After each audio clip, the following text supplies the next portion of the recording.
take Shaquille Leonard out. You take the top 2 wide receivers out for the Colts today. At a minimum, maybe DeForest Buckner, maybe Kenny Moore as well on defense. That's a lot. We got a lot we can talk about, and we're going to. But look, last year when the Colts beat the Jaguars, Jonathan Taylor ran for 107 yards in the first half. But here, when the Jaguars beat the Colts, he ran for 18. He had a yard on his first carry and 2 on his second.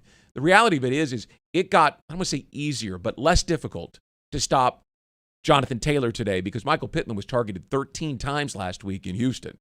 Well, part of it is last year they abandoned going to Taylor, right? They got so far behind. Taylor only had, I think, about 15 carries. They were never in that far game. behind, though. I mean, they were only 16 to 3 at one point. Yeah, but late in the game, I mean, they scored with under 5 minutes to go to make that cosmetically a little bit better. It was 26-3 at that point in time. Last week, they're down 17 going into the fourth quarter. Taylor got 31 carries. That's with Pittman on the field. You bet. So they didn't back away from Jonathan Taylor at all. I think maybe they learned that lesson down the stretch last year. So you can expect 25-plus carries easily for Jonathan Taylor and another big helping in Naheem Hines today as well. All right, let's get to the big stories from this week. We call them big things. And Doug Peterson understands that his second-year quarterback is still adjusting to a first year in a new system with a new coach, with new players. He also knows that can elongate the curve, but there's no excuses. He knows that his player has to start making plays. We've talked about this before. Everything's semi-new, and he's still learning. And this is the first time in a while that, and each week kind of becomes a new week in the sense of he's working with these guys day in and day out, right? Now we're down to the 53, we're down to the 48, down to the 11 on offense or so, or 21, 22 on offense. And these are now the guys that we're working with, right? So we just got to make sure that we're all on the same page, keep working with the skill guys, the backs, tight ends, and continue to push through. But, he trusts us as coaches that we're going to put him in great positions, and then he ultimately, bottom line, has to go perform. I thought it was a strong storyline this week. He acknowledged the obvious with a young quarterback and what it takes to get where he needs to be, but said, look, we're going to put him in a position, and then he has to go make the plays. Right, and he didn't do that early in that football game last week, and we all know it. We talked about it all week long, probably to the point you're all sick of hearing it, but if he hits Travis Etienne on a play that every quarterback in the National Football League should make, that's 4 points you let get away in the opening drive, and he throws one a little bit behind Etienne. You can share the blame on that. Etienne probably should bring that one in, but it was not a room service ball. It could have been a walk-in touchdown. So that's 2 scores right there. You got 1 field goal out of those 2 trips to the red zone, so left a lot of points out there on the field. Trevor, for his credit, understands. He's acutely aware of what's being said. Not that he's letting that influence him. He understands, but he's not worried about the pressure of having to bear the burden. He's focused on finding a way to get the job done and delivering a win. It's frustrating. It's frustrating. I don't think it's good to compound all those from the past, but also it is important to win, obviously. That's why we're all here. There's a lot of excitement in this city and on this team, in the locker room, and it comes to a point where, we obviously need to get a win, and this is a great place to start with a divisional game. Obviously, like the past last week, had a chance to win that, and that's frustrating, but you got to move on, take the positives, learn from the negatives. And we got a great opportunity this week. But, obviously we need to win, not because of the losses we've had in the past, but just because, we started 0-1 last week, and then we got another opportunity this week in the division to get a game, especially those 2 teams. They tied last week, so this will be huge for us. He's a guy that everyone has incredibly high expectations, and rightfully so, for what he did at Clemson, for being the first overall pick. That being said, he's not Josh Allen yet. He's not Justin Herbert yet. He's trying to work to that point without letting it wear on his shoulders. I think he's handled it well, Mike, but clearly he's starting to get that edge. I got to make plays. Well, he knows it. Look, he's a pretty bright guy, Brian, and Josh Allen isn't the Josh Allen we know now by this point in his career. No, not yet. Justin Herbert, well advanced, yes. though. So everyone's a little bit different, but, Trevor Lawrence has the burden, you can call it, of coming in with the expectation of being better than those guys, right? That he was a higher-graded prospect than those guys. I mean, Herbert, there were all kinds of questions about him. Now you look back and it seems ridiculous. My takeaway, talking to coaches and players this week is if Trevor Lawrence goes out there and throws 4 touchdown passes today, it doesn't mean all of a sudden he's Josh Allen. Mm-hmm. And conversely, if he goes out there and throws 3 interceptions, it doesn't mean he can't be. It just means that's where he is in this. And earlier this week, Doug talked about being in line of one mind with him and Press Taylor and Mike McCoy, all working with the quarterback. They know where he needs to get to. it's that, and I hate this word, it's that process of getting him there. I don't think even people's expectations are he needs to go out and throw for 400 yards every week and, put these gaudy numbers up. We all have eyes, though. You can see the easy ones that you sit there and say, hey, in my backyard, I can complete that pass, right? And you see every NFL quarterback can complete that pass. Trevor Lawrence can complete that pass. He knows that, and it's those that stand out. I don't think people have unrealistic expectations, but I do think they expect the easy ones should be converted. Right, and they did add weapons. They spent $175 million in free agency. One of them is tight end Evan Ingram, and he's a savvy veteran who learned all about the pressure of winning in New York City. He seems much more relaxed here in North Florida, and he still has a good sense and a calming presence about where this locker room is. We're really good. We're going to be really good. Just a lot of small things that we just got to continue to hold ourselves accountable to. Just executing every little detail. I mean, everything's not going to be perfect every single play. We know that, but we just got to hone in on the small things. We love the way we competed. We love the way we responded. And we just got to play like that for a full 60 minutes. And in the NFL, maybe even more than 60 minutes, we got to play like that. So, but we learned a lot, but we're moving forward. He's a guy that I think takes that Alshon Jeffrey role that used in that Eagles offense with Carson Wentz in his second year, who's always there at the marker ready to make a catch. He's that guy that's a mismatch. They need to get this guy involved today. Well, absolutely, and I think over the course of the season, we're going to see him involved very heavily. Week to week, game plan dependent, you're never really going to know, but Doug Peterson's gotten a lot historically out of the tight end position, and Evan Ingram's not the classic, line up tight to the formation kind of guy. He's the guy that you can use as a big receiver. He's a tight end in name, that's fine, but he does bring, I think, a unique skill set when you factor in his size to what they have in this pass-catching group. All right, today the Jaguars, as we talked about, have to find a way to stop Jonathan Taylor, as they did here last January when they beat the Colts. He is a incredible combination of power and strength and speed. He is a terrific back. And middle linebacker Foye Oluokun knows the mission. Now, when they signed him, Mike, he talked about getting Derrick Henry and Jonathan Taylor under control as a way to win the division. He knows today it's going to be a big task to take down a guy who had 161 yards on opening day. And it being so early in the season, definitely a nice test early in the season, be able to prove to myself, prove to the defense that, what we're capable of. I know they're going to give him the ball a lot, so it's a test every snap, what we're going to do with it. A lot. He's going to get the ball a lot. Look, he knows that. We all know that. Later on in the broadcast, JP Shadrick and I will take a look at a couple of players to watch, and he and Foley Fatukasi, to me, are the two guys defensively today. These are the guys you brought into the front seven and said, we've got to be better against the run. Foley's off the injury report. Let's make it tough for that offensive line with the big guys up front and let guys like Oluokun and Lloyd just flow to the football today. They were very good against the run on opening day, but that was the Washington Commanders. This is one of the better offensive lines, especially interior, right? And the best back in football last year. So it's a big challenge. And as you mentioned, Fatukasi and Foye Oluokun were the two guys brought in to really make sure that run defense was up to par in the AFC South. Let's end this segment of the Publix Tailgate Show with wide receiver Zay Jones. I was telling you, he is a Frenchie Fuqua-esque player. If you don't know who Frenchie Fuqua is, please go look him up. Flamboyant, fun. He's a guy that is excited to take the field today. He is trying to connect with the Jaguars fan base from the very first moment he steps out onto this field. I think it's going to be a lot of energy, a lot of passion. I think it's going to be exciting. I think the fans are true diehards. I think they love these guys, this team. So it's truly an honor to play for people who appreciate what you do. I love this guy. He's so much fun to talk to. And he knows, man, there are no fair weather Jaguar fans. Right? I mean, you can't be a fair weather Jaguar fan. There's been no fair weather in the last however long it's been. It's a good way to put it. Right? So, they would love to embrace some new heroes. And I think Zay Jones, based on what we've heard and seen, what little, the fans can't really see what goes on in minicamps and OTAs, but all the reports, Zay Jones, I think, has exceeded expectations of what they thought they were getting when they signed him. So let's hope that shows up today. Trevor Lawrence told me back in the preseason he couldn't wait to get to the field against the Cleveland Browns. And I said, why? And he said, because I can't wait to see what Zay Jones does. They have a plan for him, and we'll see if he gets involved. We talk about passion. We talk about energy. We talk about the Jags fan base.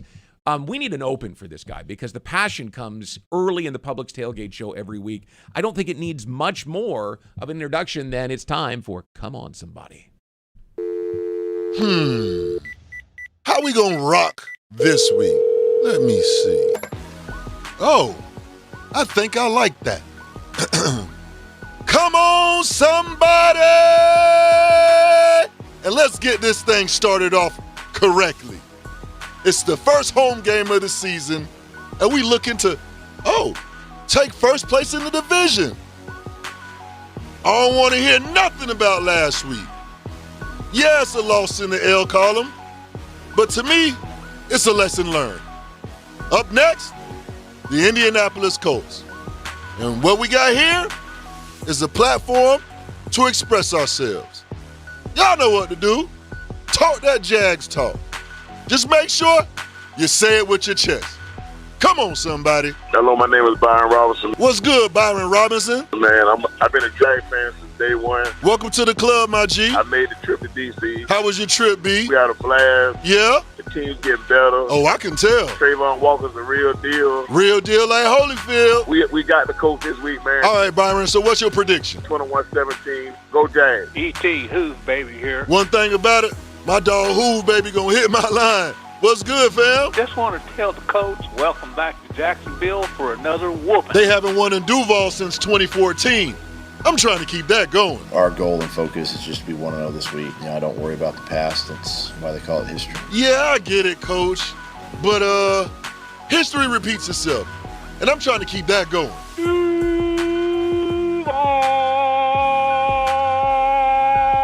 Nice, Hoove, baby. It's going to be Duval all day on Sunday, boy. Let's go. Yeah, I got a feeling the bank gonna be crazy. And I can't wait. Come on, somebody. Come on, Jaguars. Kick that A, I say. Ooh, thought I was gonna have to hit the dump button. Duval. The Jaguars. That's my team. Will win Prediction time. 11 games this year. Speak it into the atmosphere, young lion. Speak it, and it will manifest. But probably not the this year part. Come on, somebody. Go Jags. Duval. Better get your brackish, guys. I got some brackish right now. What's up, Dan Higgins? And your come on, somebody. They all here too. Together and find us a W. Hey, Dano, you best believe I'm going to do my part. Good morning. And the ladies checking in. Good morning, ting. Come on, somebody. Come on, somebody. Let's go, Duval. Let's go, Jags. Woohoo! I love it when the ladies check in. That's a feel-good moment right there for me. Here we go, baby. Come on, somebody. Talk to me, homie. Coming out here to represent Rep your city. Atlantic Beach. Mm-hmm. The north side. What else? The west side. Let's go, baby. And they all come together to scream. Duval. What else is there to say? The first home game of the season, the ladies checked in, and our division is up for grabs. And as far as I'm concerned, when it comes to come on somebody, we came on. Now let's go fill up the stadium and support our Jags. Catch me in the Bud Zone. Come on, somebody. I gotta tell you, being the radio professionals that we are, you can't do this without a lot of effort and work. I would love to see that live. I mean, would that not be something to have him with a crew in the Bud Zone, all around him with a microphone, doing this live, like a DJ? You know, I've seen it a little bit. E.T. Emmanuel Thalran, my producer on Jaguars Today, did it at training camp a little bit last year. Kind of went up in the crowd, doing a little hype man thing. He's done it with the Jacksonville Sharks, doing that this So year. you're saying there's a chance? I think there is a chance that this grows into something more. Put it this way, he is definitely right now one of the ringleaders for Jaguars enthusiasm out there. I want to invest. If it's a franchise, I'm in. I'm with you, brother. It's Radio Magic, E.T., every week here in the first segment of Publix Tailgate Show. Come on, somebody. Coming up in the Publix Tailgate Show. I heard a quote once that says, you don't rise to the occasion, you sink to your level of training. I don't think anyone needs to get antsy and start having anxiety about what they need to do. The dulcet tones of wide receiver Zay Jones coming up in our Baptist Health Player interview. Plus, Mike sits with Pete Prisco, who we listen to intently every week. All that and more. And kickoff is less than 3 hours away here on the Publix Tailgate Show on Jaguars Radio. You're beyond busy. Between work and the kids, the dogs and the cat, Let us help. With Publix Delivery powered by Instacart, you'll get the items you need from the store you know. Just shop online, select the time you'd like your order delivered, and grocery shopping is done, giving you more time to take care of everything else. Publix Delivery, powered by Instacart. Visit Publix.com/delivery to shop now. That's Publix.com/delivery. Item prices vary from in-store prices. Service fees may apply. Available in select zip codes. Publix, where shopping is a pleasure. Since 1916, Duval Motor Company is here to keep you and your vehicle off the sidelines. Their all-star lineup of dealerships provides superior sales, maintenance, and repairs for every make and model with Ford, Honda, Acura, Subaru, Chevrolet, and everything in between. At every Duval location across North Florida, Duval Motor Company always puts service first. In-store, online, or at your front door. Get service first with DuvalMotorCompany.com. At Tropical Smoothie Cafe, one taste and you're feeling good now, smiling wider now, seeing brighter now, bucket dunking now, namasteing now, popping a wheelie now, living lighter now. You're on Tropic Time now. And on Mondays, try our Jaguars Duval Delight Smoothies for $2.99. And you're roaring louder now, end zone dancing now, sipping spirit now. You're on Tropic Time now at Tropical Smoothie Cafe. Hey Jags fans, Brian Sexton for Dreamfinders Homes. In a complex housing market, do decisions on the biggest purchase of your life stress you out? At Dreamfinders Homes, they can build the home of your dreams in one of their many communities in Northeast Florida. With a mortgage company in-house, they're here to assist you throughout the entire process. Choose from their wide range of single-family homes or townhomes from the 300,000s. Dreamfinders Homes specializes in homes built to fit your lifestyle. Call 904-590-2545 or visit dreamfindershomes.com. Yingling Traditional Lager. The beer for drinkers who know how to tap into their inner eagle and spread their wings. So prepare yourself for takeoff and let your night take flight. When your lips meet that cold, crisp amber lager, there's no looking back. So fly over the radar. Tonight's about the lager, and this lager is all about soaring higher. Yingling Traditional Lager. Spread your wings. DJ Yingling & Son, Pottsville, Pennsylvania. Please drink responsibly. Tired of hearing "fine" to every question you ask your child? Conversations with a child or teen in your life may sometimes feel one-sided, but they help build the foundation for lifelong mental wellness. Getting started can be difficult, but you don't have to do it alone. Wolfson Children's On Our Sleeves program provides just what you need to spark conversations that have lasting benefits. For free tools and expert advice delivered to your inbox each month, visit wolfsonchildrens.com/onoursleeves.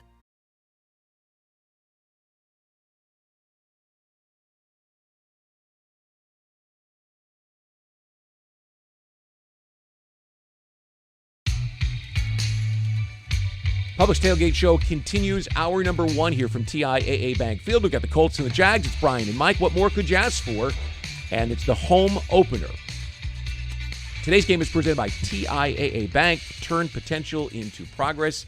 All right, you chased down Pete Prisco. I did. Who's been high on this team since probably June in OTAs when he made his first appearance from his new palatial home in South Florida. What's he have to say? Well, he, like I, thought they would win last week. So we started off with a quick look back and kind of the dual disappointments, Brian. We talked about it, of not only missing some easy plays on offense, but also not getting key defensive stops late when the team needed it. Yes.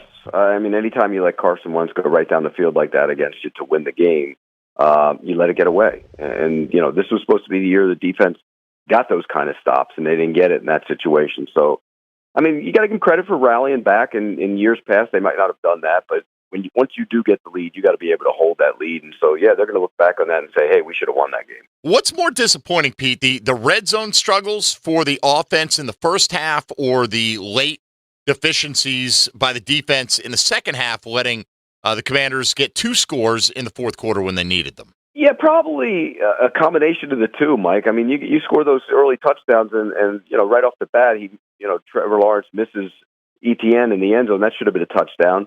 And then the fourth down play, he was a little high with it, but ETN should have caught it.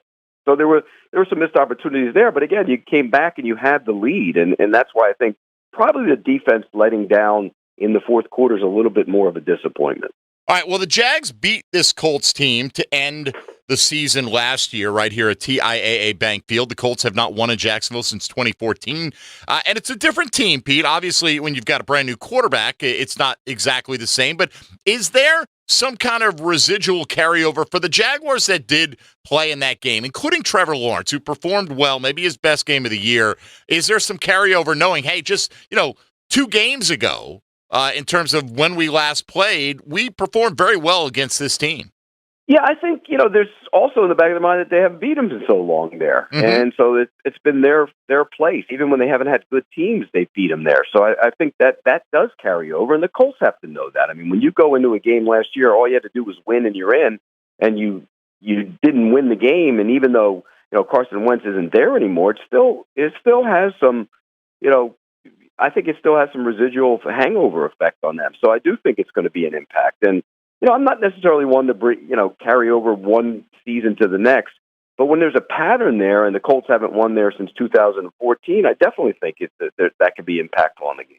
One thing we know the Colts will not do is they will not abandon the run. They were down 17 heading into the fourth quarter last week, and Jonathan Taylor ended up with 31 carries for 161 yards on the ground. Pete, how well-suited are the Jaguars to at least contain Taylor a little bit this week?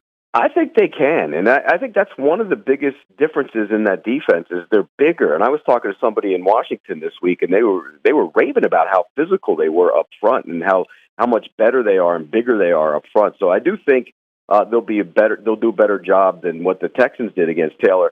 One thing you noticed on tape last week was Devin Lloyd was a tick slow, and I think not playing in the preseason kind of, at least played a little in the preseason, but he didn't get enough reps. I think that showed up, and I think he'll be better in his second game than he was in his first. And the down guys, they played good football last week, and I think that's something they can build on going forward.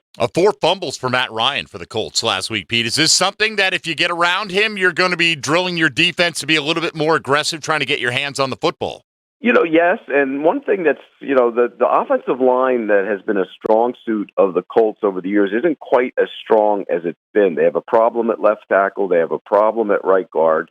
The right tackle didn't play very well, and I think there's going to be opportunities to get after Matt Ryan and hit him a little bit. So, yeah, and again, fumbles don't happen all the time, but they did last week, and he's probably worked on his ball security this week. All right, it'll be a bit of a reunion here with Gus Bradley, the defensive coordinator now for the Colts, and Yannick Ngakoue, one of his starting defensive ends. Pete, what is the number one thing you'd like to see the Jaguars offense do this week to try to take advantage of Gus Bradley's defense? Well, you know what he does. I mean, it's just a matter of how well he does it. And they play that off coverage. They play a lot of cover 3. I mean, he's evolved a little bit, but that's basically what they're going to do. And so you got to be patient. And I thought last week, Trevor was off just a little bit. I mean, he missed a couple shots. He hesitated on a couple throws.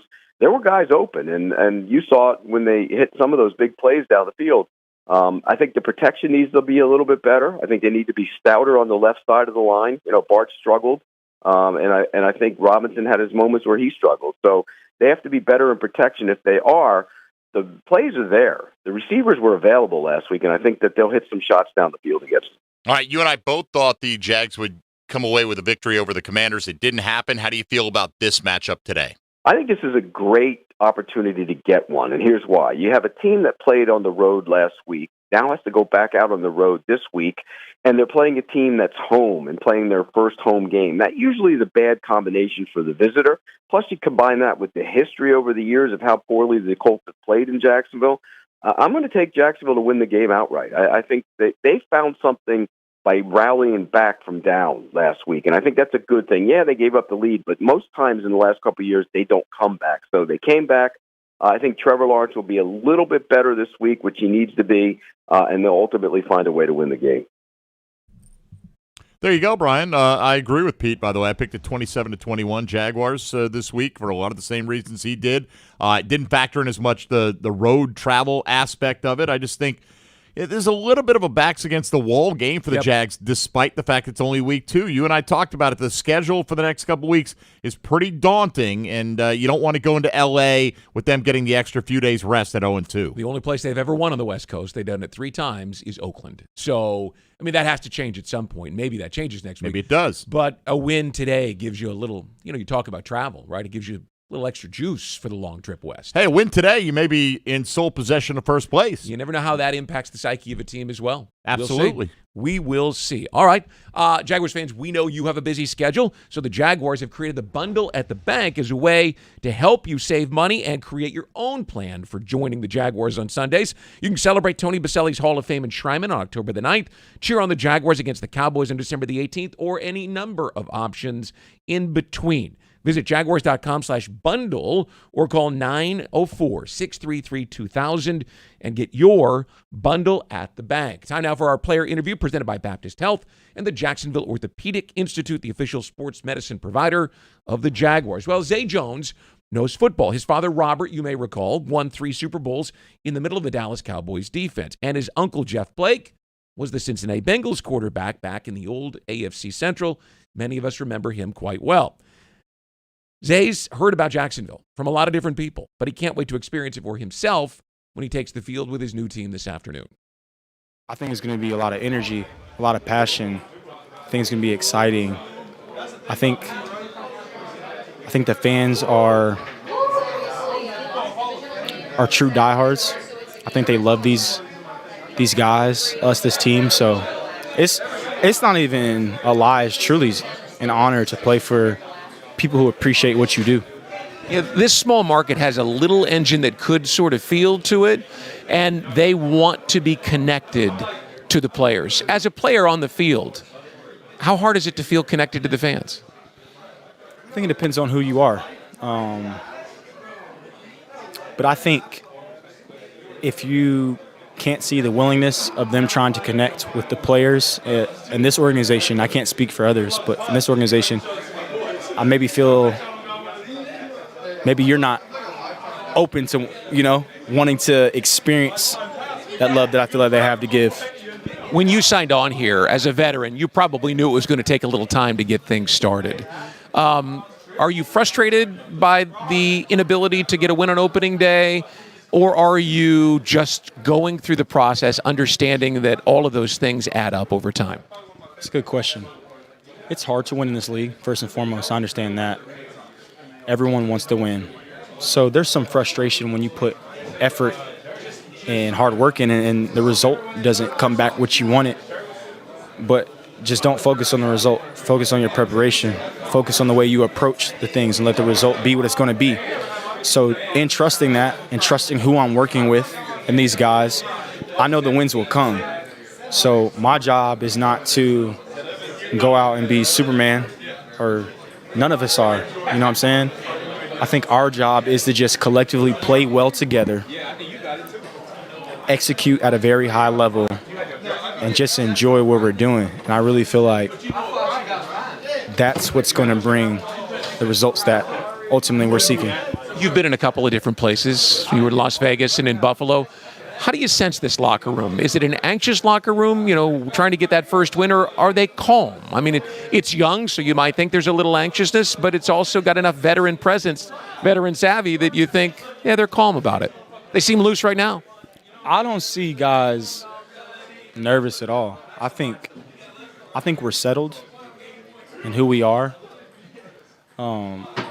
I'll tell you this. I heard a quote once. It says, you don't rise to the occasion, you sink to your level of training. I don't think anyone needs to get antsy and start having anxiety about what they need to do. It's just we just need to, you know what I'm saying? Take it down and just enjoy it. I don't see anxiousness. I don't think that's what it is. So then let me just leave it with this. What would one win mean to this team? I think one win would just be what it is, one win. One win doesn't, ultimately get you to the playoffs. It doesn't get you to the dance. And that's where it doesn't win you the division, but it's one win. So we just continue to stack. So last week, ultimately, we didn't get the job done. It is what it is. We move on. But this week, we do get the win. It doesn't carry over to the following week. So we just try to keep perspective of what it is, one day at a time. So you're compartmentalizing, in other words. 1 week is 1 week, and you don't let it be more than that. When did you learn that? Definitely not my rookie season. I didn't understand that my rookie season. I think just through experience, and I'm sure in the off season and maybe my after my first year, when I got to see how long the season is and what everything means and how the structure of it's going to go and the importance of knowing your division or this game. It all just takes time. You know that. You've been in this industry for a long, long time. Let me ask you one final question. When you leave the stadium after a 1 o'clock home game and you have a Sunday evening, what do you like to do? What is an evening, even if it's just a normal weekday night at home, what does Zay Jones do to unwind and relax? So it depends on who I'm with, you know. So if I'm with my family, if I'm with my mother or father, they come in, I'll spend the time with them. We'll probably recap the game for a little bit. My dad has played professionally for 10 years with the Cowboys, other teams, won 3 rings. He understands football, so we'll kind of talk about the game. Maybe call my brother or both of my brothers. I got one who plays in Seattle for the Seahawks, and I got one brother he's retired now, but now he works in Dallas, Texas. Just talk to them about it. I don't know, find a good movie, maybe have a glass of wine, relax, maybe play Phase 10 with my mom, maybe play some chess. I'm getting into chess.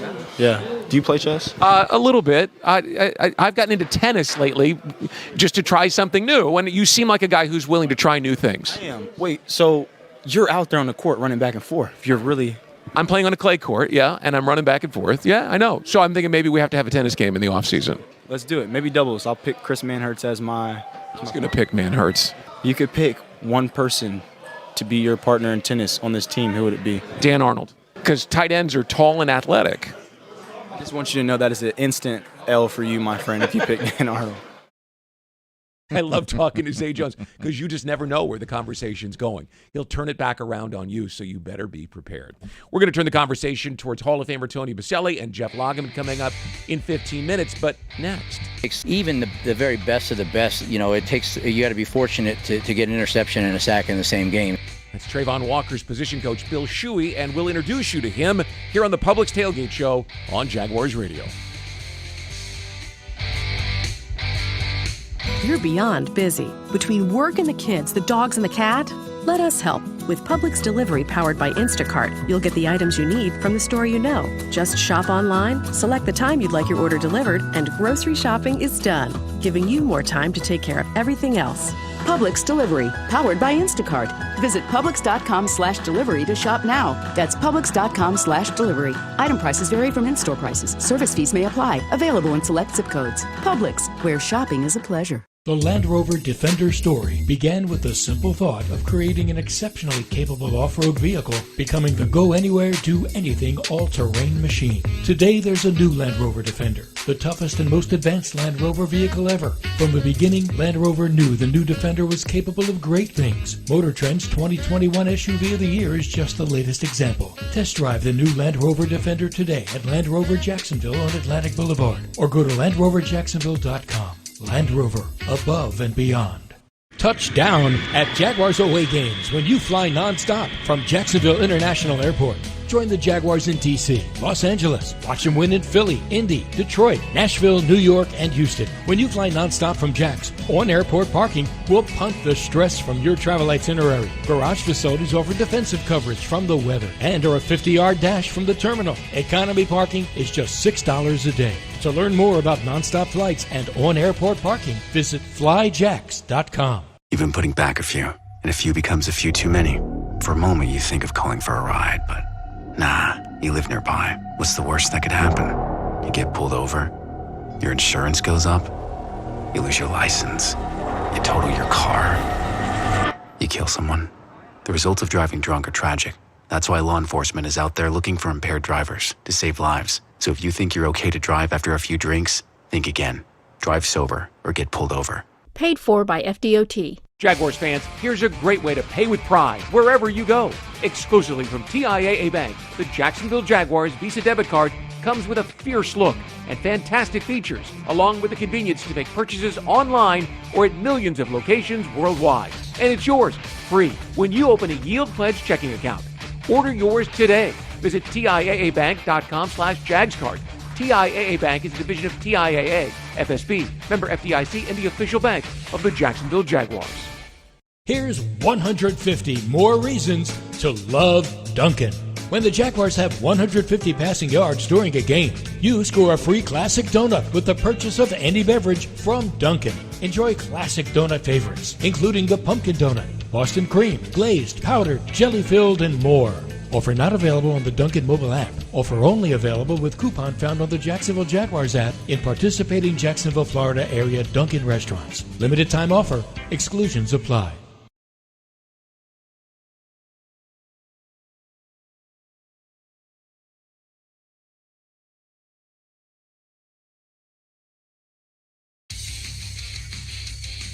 Welcome back to the Publix Tailgate Show. Brian Sexton, Mike Dempsey. Jags coming up with the Colts at 1 o'clock. And Jaguars Game Day Radio is brought to you by ViStar Credit Union. Do good. Bank better. All right, Mike. I can't believe I'm looking down at my notes. We are 36 minutes into this show, and we have not said the name Yannick Ngakoue yet. No, we haven't. It's almost amazing. Let's hope that continues on the broadcast today. Just considering how big a personality he was, and how connected at one point he was to the fan base here, how much they loved him. Yeah, and I think, honestly, the organization didn't do him as wrong as he feels that it did, but that's up to him to feel how he's going to feel, right? Yeah. I mean, he made less money by leaving here than he would have here in Jacksonville, Florida. 100%. That's why he's bounced around. It's hard to believe that a pass rusher like that's on his fifth team already. Right, exactly. And I think that's because, Brian, he does provide that pass rush, but he wants to be paid like a complete defensive end, and he's never been good against the run. And I think that's one of the big keys today. You got to slow down Jonathan Taylor, but you got to send James Robinson right into the lap of Yannick Ngakoue. 100%. All right, it's time now for our weekly commentary from Rick Ballou. Home opener in Jacksonville, and it's all about the streak. Indianapolis has struggled in Duval. They haven't won here since 2014. A lot of talk this week. It's been brought to our attention once again, most notably by Jim Irsay, the Colts owner. He popped off immediately after the loss. Remember, Indy came in, final game of the season. If they were to knock off Jacksonville, the Colts would go to the playoffs. Instead, on that day, it was all Jaguars. 26-11, they were the better team. They were the more physical team. Irsay just hated it, clearly upset. He had a lot to say, including this, and I quote, "I've experienced some tough losses, but I've never been through anything like that." It's not usually owners throwing themselves into the middle of something with other teams. It's the players, it's the coaches. Unfortunately, everyone here in town remembers Jeff Fisher when he called Duval the other home stadium. Spurrier down the road in Hogtown with Florida, calling Florida State Free Shoes University. You can even go to Matt Millen when he punched the son of the owner, Pat Sullivan, who was also the New England Patriots general manager. Well, that all stemmed from Al Davis and the friction that came after Jack Tatum did penalize Darryl Stingley on the field. Whether it's Jerry Jones, Bob Kraft, Art Modell. Okay, real significant reasons there why fans dislike him. In the case of Jim Irsay, there really isn't one other than he believes his football team is superior to Jacksonville's. The Jaguars, however, keep beating him right here in the city. Will that happen today? If so, obviously you got to run the ball. 42 passes, 18 rushing attempts, not good enough. Eliminate your mistakes. Looks like we're going to have some nasty weather. Jacksonville's going to have to clean up those areas, get better in the red zone, as well as on third down. Lots of room for improvement, even though I think last week they were better than the final score indicated. Should be a lot of fun. Enjoy yourself today as Jacksonville tries to win their 8th straight here at home against the Colts. And he mentioned the weather, and there is, it looks like, a chance for some significant rain in the second quarter. So that could factor into the running game. You never know. The rain that we get here. I would think the Colts are welcoming that, right? Yeah. Let's make this an ugly, kind of slug-it-out game. We've got the superior running back. We think we have the superior offensive line. Let's go play in those kind of conditions. Let's pivot to our conversation with Bill Shuey, and in doing so, did you expect to see that many fireworks from Trayvon Walker in his first game? No. I don't think anybody expected to see an interception and a sack right off the bat. You would have been happy if he got a quarterback hit or two in, a little pressure. And Trayvon said afterwards, though, I can't be judged only on 2 plays. They were great plays. I got to do more. And I love to hear that attitude because he was lauded as well. He should be. I mean, it was a great debut performance. We just need to see more of it as the season goes on. Someone asked me what he would have to do to be worthy of the number 1 overall pick. And I kind of turned the conversation into, at the end of the year, you'll know that he had an impact on the game and know that he's the first-round pick, the first overall pick. If you leave each game with 2 or 3 moments, 2 or 3 plays where he changed it. I remember here, Von Miller came in 2018, and the Jaguars were driving for a chance with Blake Bortles, to win the game at the end, and we hadn't heard from Miller all day long, Von Miller. And then he went, sack, tackle behind the line of scrimmage, tip ball, game over. That's what you expect from a guy like that. Make the play when the moment comes. Oh, absolutely. Look, he's going to be big today as well because we know one thing, that run defense can travel, right? When Trayvon Walker comes in, he's maybe a little bit raw as a pass rusher, even though he had some success last week. He should be a force against the run. All right, so I caught up this week with Bill Shuey, the outside linebackers coach. Well, I've seen guys that are working really hard, right? And that's an important thing. Obviously, they're physically gifted. So, there's certain things that you just can't teach. And they're gifted that way. It's an opportunity for me as a position coach to go ahead and help mold these guys from a technique standpoint, from a fundamental standpoint, and help them grow. You have noticed, obviously, that there's this trend towards outside linebackers coaches versus inside linebackers coaches. When I got started in this league, Coach, there was one linebackers coach. Talk about the specificity of that position and how it's evolved over time. Sure. The way I see it, because earlier on in my career, I was an inside backer coach in a four-down system. The way I see the outside linebacker position is sort of a hybrid position between D-line and linebackers. And that's why I think as you see coaching staffs grow, you see a little bit more specialization in the coaching staff. So the one thing that makes it a little bit different from the inside backers, you're obviously on the ball, so you see the game at a tighter angle, more like the D-line. From the inside backer, where the similarities come is that you're involved in coverage more than you would be in a D-line room. So that's kind of where I see the two positions kind of coming together. And that's why I like working with the outside linebacker, because you do get the D-line factor, but you still get the inside linebacker factor in terms of the coverage. So it's an interesting challenge, and that's why you look at the type of player that it takes to play that position, and you see those guys evolving a little bit and being a little bit different. Is it more physical or more mental for a player to be in that hybrid role? Well, from the hybrid role, it's the mentality part of it because of the playbook, and you got to understand the coverage factor. But there's still, I'll say, an equal part of the physicality, because you're still at the line of scrimmage. And at the end of the day, when you talk about good run defense, a lot of time, most places that you've been, and we started here, where you need good edges. So you have to set the edge in the run game, and then it's important that everybody else, can, works through their fundamentals, controls their gaps and everything else. But most of the good run defense starts with setting good edges, and then, also attacking and playing on the other side of the line of scrimmage. Did you see a big game for Trayvon Walker at the very start of his NFL career, or did that surprise you? I'm not surprised by much that Trayvon does.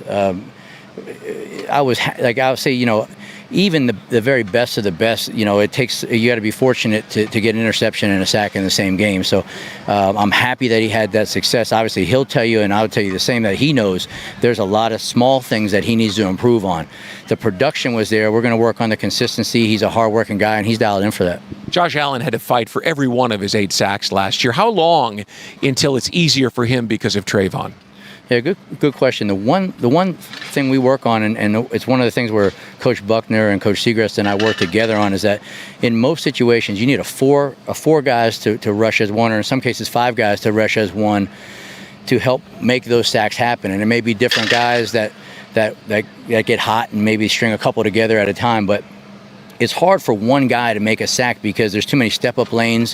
When you think about it, when you're only rushing 4 guys, there's too many lanes. 4 guys are covering multiple lanes in terms of escape lanes. And so it takes all 4 guys to do a good job in their role for a guy like Josh Allen and Trayvon to be part of that 4 as 1 rush. And when we put everything together, and I think we're on the right we're on the right path right there. When we get that together, we got 4 or 5 as 1, and we can take away the step-up lanes. It's going to be hard for those guys, for the opposing team, with those one-on-one matchups. Let me mix in one more guy. K'Lavon Chaisan came in as a first-round pick. Only has 2 sacks his first 2 years, but you can see the talent. Coach, what's his role? How does he fit in with the other guys? Right, so he's in a rotational role right now, and there's some packages for him, but he's a guy that's 1 snap away from being a starter. And the one thing I like, this is one thing I really like about Caleb on is that he understands that. Like the 2 years that he's been here and how his roles have changed, and right now he understands his spot on the team, and he's not satisfied with it, and which I like. He wants more, and he's intent on going out and earning more. But right now he's one snap away, so he prepares as a starter. And so, there's going to be opportunities for him. There's a lot of games in the season. And so I'm excited for him when he'll get more, maybe rep share or however you want to say it. He'll get more participation, more play time as we go through. And it might change week to week. If he's going to get that, the Jaguars are going to have to shut the run today, shut down Jonathan Taylor. We'll see if they get that done. Well, PRI Productions is the official event production company of the Jaguars. They have everything you need to bring your next event to life. Visit PRIProductions.com. All right, coming up next here on the Publix Tailgate Show, Tony Baselli and Jeff Lageman join us from the booth as the Jaguars and the Colts get closer to kickoff, 1 o'clock Eastern time, here on Jaguars Radio. You're beyond busy. Between work and the kids, the dogs and the cat, let us help. With Publix Delivery powered by Instacart, you'll get the items you need from the store you know. Just shop online, select the time you'd like your order delivered, and grocery shopping is done, giving you more time to take care of everything else. Publix Delivery, powered by Instacart. Visit Publix.com/delivery to shop now. That's Publix.com/delivery. Item prices vary from in-store prices. Service fees may apply. Available in select zip codes. Publix, where shopping is a pleasure. You say there's nothing quite like the feel of the open road when you ride a motorcycle. You know it takes concentration, knowledge, and skills beyond those required to drive a car. Ride Smart Florida would like to take this opportunity to remind you to enjoy the road, but to always ride smart. SMART. Say no to drinking and riding. Make yourself more visible to motorists. Always wear your helmet. Ride in control. Train regularly and get endorsed. Visit RideSmartFlorida.com for more details. Do you ride smart? This message is provided by the Florida Department of Transportation. Jaguars fans, here's a great way to pay with pride wherever you go. Exclusively from TIAA Bank, the Jacksonville Jaguars Visa debit card comes with a fierce look and fantastic features, along with the convenience to make purchases online or at millions of locations worldwide. And it's yours, free, when you open a Yield Pledge checking account. Order yours today. Visit TIAABank.com/JagsCard. TIAA Bank is a division of TIAA, FSB, member FDIC, and the official bank of the Jacksonville Jaguars. Frank Frangie here. When you want barbecue in Jacksonville, you want Bono's Pit Barbecue. You can find Bono's locations all around town and on game day at TIAA Bank Field, because Bono's is the official barbecue of the Jacksonville Jaguars. Bono's is currently expanding its brand with franchise opportunities throughout the Southeast and beyond. Over 70 years of authentic Southern pit barbecue and owning your own business are a great combo. Go to bonosbarbq.com to learn more or call 904-880-8310 today. And remember, if you don't see a pit, it ain't legit. Storm season is here, and JEA is doing everything possible to prepare. We've invested millions in hardening our electric, water, and sewer systems to make them more resistant to extreme weather. By updating your contact information and signing up for alerts, you'll also be better prepared if a storm hits. And in the event we need to restore your power, we can keep you up to date on our efforts and get you back to normal sooner. Update your contact info today at JEA.com. JEA, building a more prepared community. At most sandwich places, asking for more of something is just part of the drill. But what if you never had to ask for more? What if more was just a given? At Daly's, more is what our sandwiches are built on. More meat, more cheese, more veggies, more quality, more taste.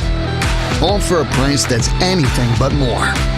Sandwiches from Dash, made fresh. Daly's.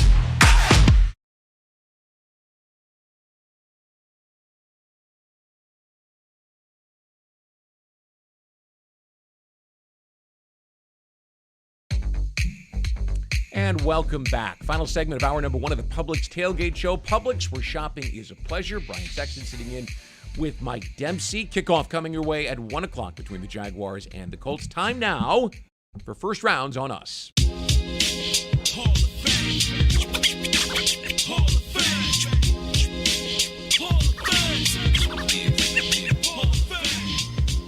Jeff Lageman and Tony Baselli are upstairs. And let's start with our UF Health Finding Solutions. UF Health delivering compassionate care and world-class outcomes. That's our game plan. There are so many different ways we could go with this one, guys, but Michael Pittman's already out. We don't know about DeForest Buckner. So let's just keep it simple. Jonathan Taylor led the NFL in rushing yards last year. He got off to a huge start in Indy with a 34-yard run on the first play, 107 yards in the first half. Here, he had 1 yard on his first carry, 2 on his second. How do the Jaguars solve for Jonathan Taylor, who's coming off a strong showing from Houston? That's a great question, Brian, and you're going to load the box. You know, not only are the Colts without Michael Pittman Jr., but they're without their second-round pick, Alec Pierce, who was sustained a concussion in last week's game. So, you know, I mean, if there was ever a perfect game for Mike Caldwell to load the box, then I don't want to say have no concern for the passing game, but have less concern, I mean, this would be it. But Jonathan Taylor's a spectacular back now. I mean, he's just he's so unique, and that he's got the ability of great vision, great power, great speed, and just the kind of the unspoken sixth sense, you know. And when you got a back that has all those attributes that wants to be great, Tony, it's not going to be easy to stop him. I don't care how many wide receivers are out. I was going to say, they got down last week, 20-3. You know what they did? Handed it to Jonathan Taylor. Yeah. That's who they are. That's how they're going to play. It sets up the play-action pass, a little bit of movement around naked game for Matt Ryan. And I know having no Pittman hurt, you know, he's their number one receiver, but it's not like they're losing, you know, Julio Jones in his prime. I mean, but he's their best guy. He's their best guy, but you know what I'm saying, Jeff? It's not like, oh, gosh, if Pittman was playing, I'm really scared of him blowing up the game. And, you know, he's a possession receiver. He's a nice guy. It'd be great if he was your number 2.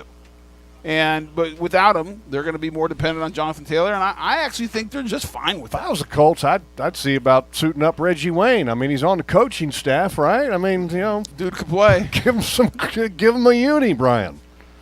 Well, I don't think they're going to do that, guys. But I think, you know, from the Jag standpoint, as much as Indy wants to run the football, I think there's going to be plenty of James Robinson and Travis Etienne. So my question to you guys is, what did you see from the offensive line, not only in run blocking but in pass protection in week 1, and what needs to get better? Well, I thought the run blocking was outstanding. I mean, anytime you average what they did, and they did a really nice job. And I think, you know, Doug Peterson helped them with how he scheduled the run and how he designed it.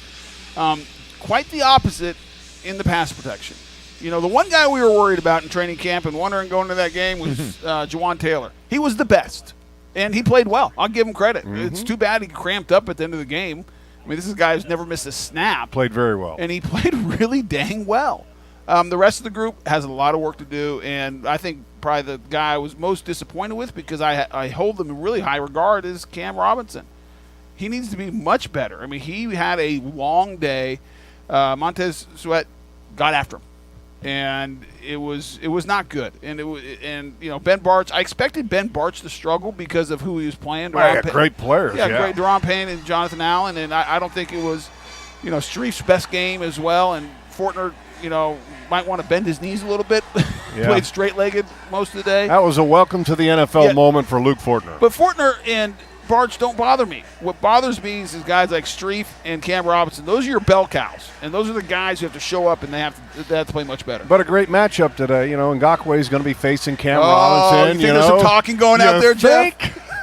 I mean, I don't know who's mic'd up today for the Jaguars, but I know last week I think Cam Robinson was mic'd up. Well, that's a bad game to be mic'd up last week. I know, but I would love to hear the banter that's going to be going on back and forth, because Ngakoue is not shy about talking.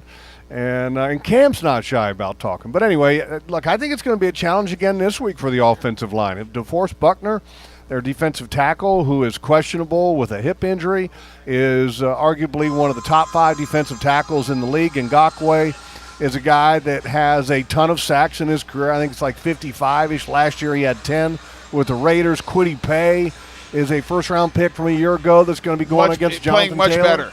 Or against Jawan Taylor. Yeah, much better. And he's stressed out. Much better than he was last year. Yeah, so Grover Stewart's a big, powerful guy. I mean, this is going to be another matchup that the Jaguars got to make sure that they try to do better than they did last week, because you know, you can't have your quarterback getting pressured 25 times, sacked 3 times, and hit 10 times, because that's the numbers from last week with your quarterback, Trevor Lawrence.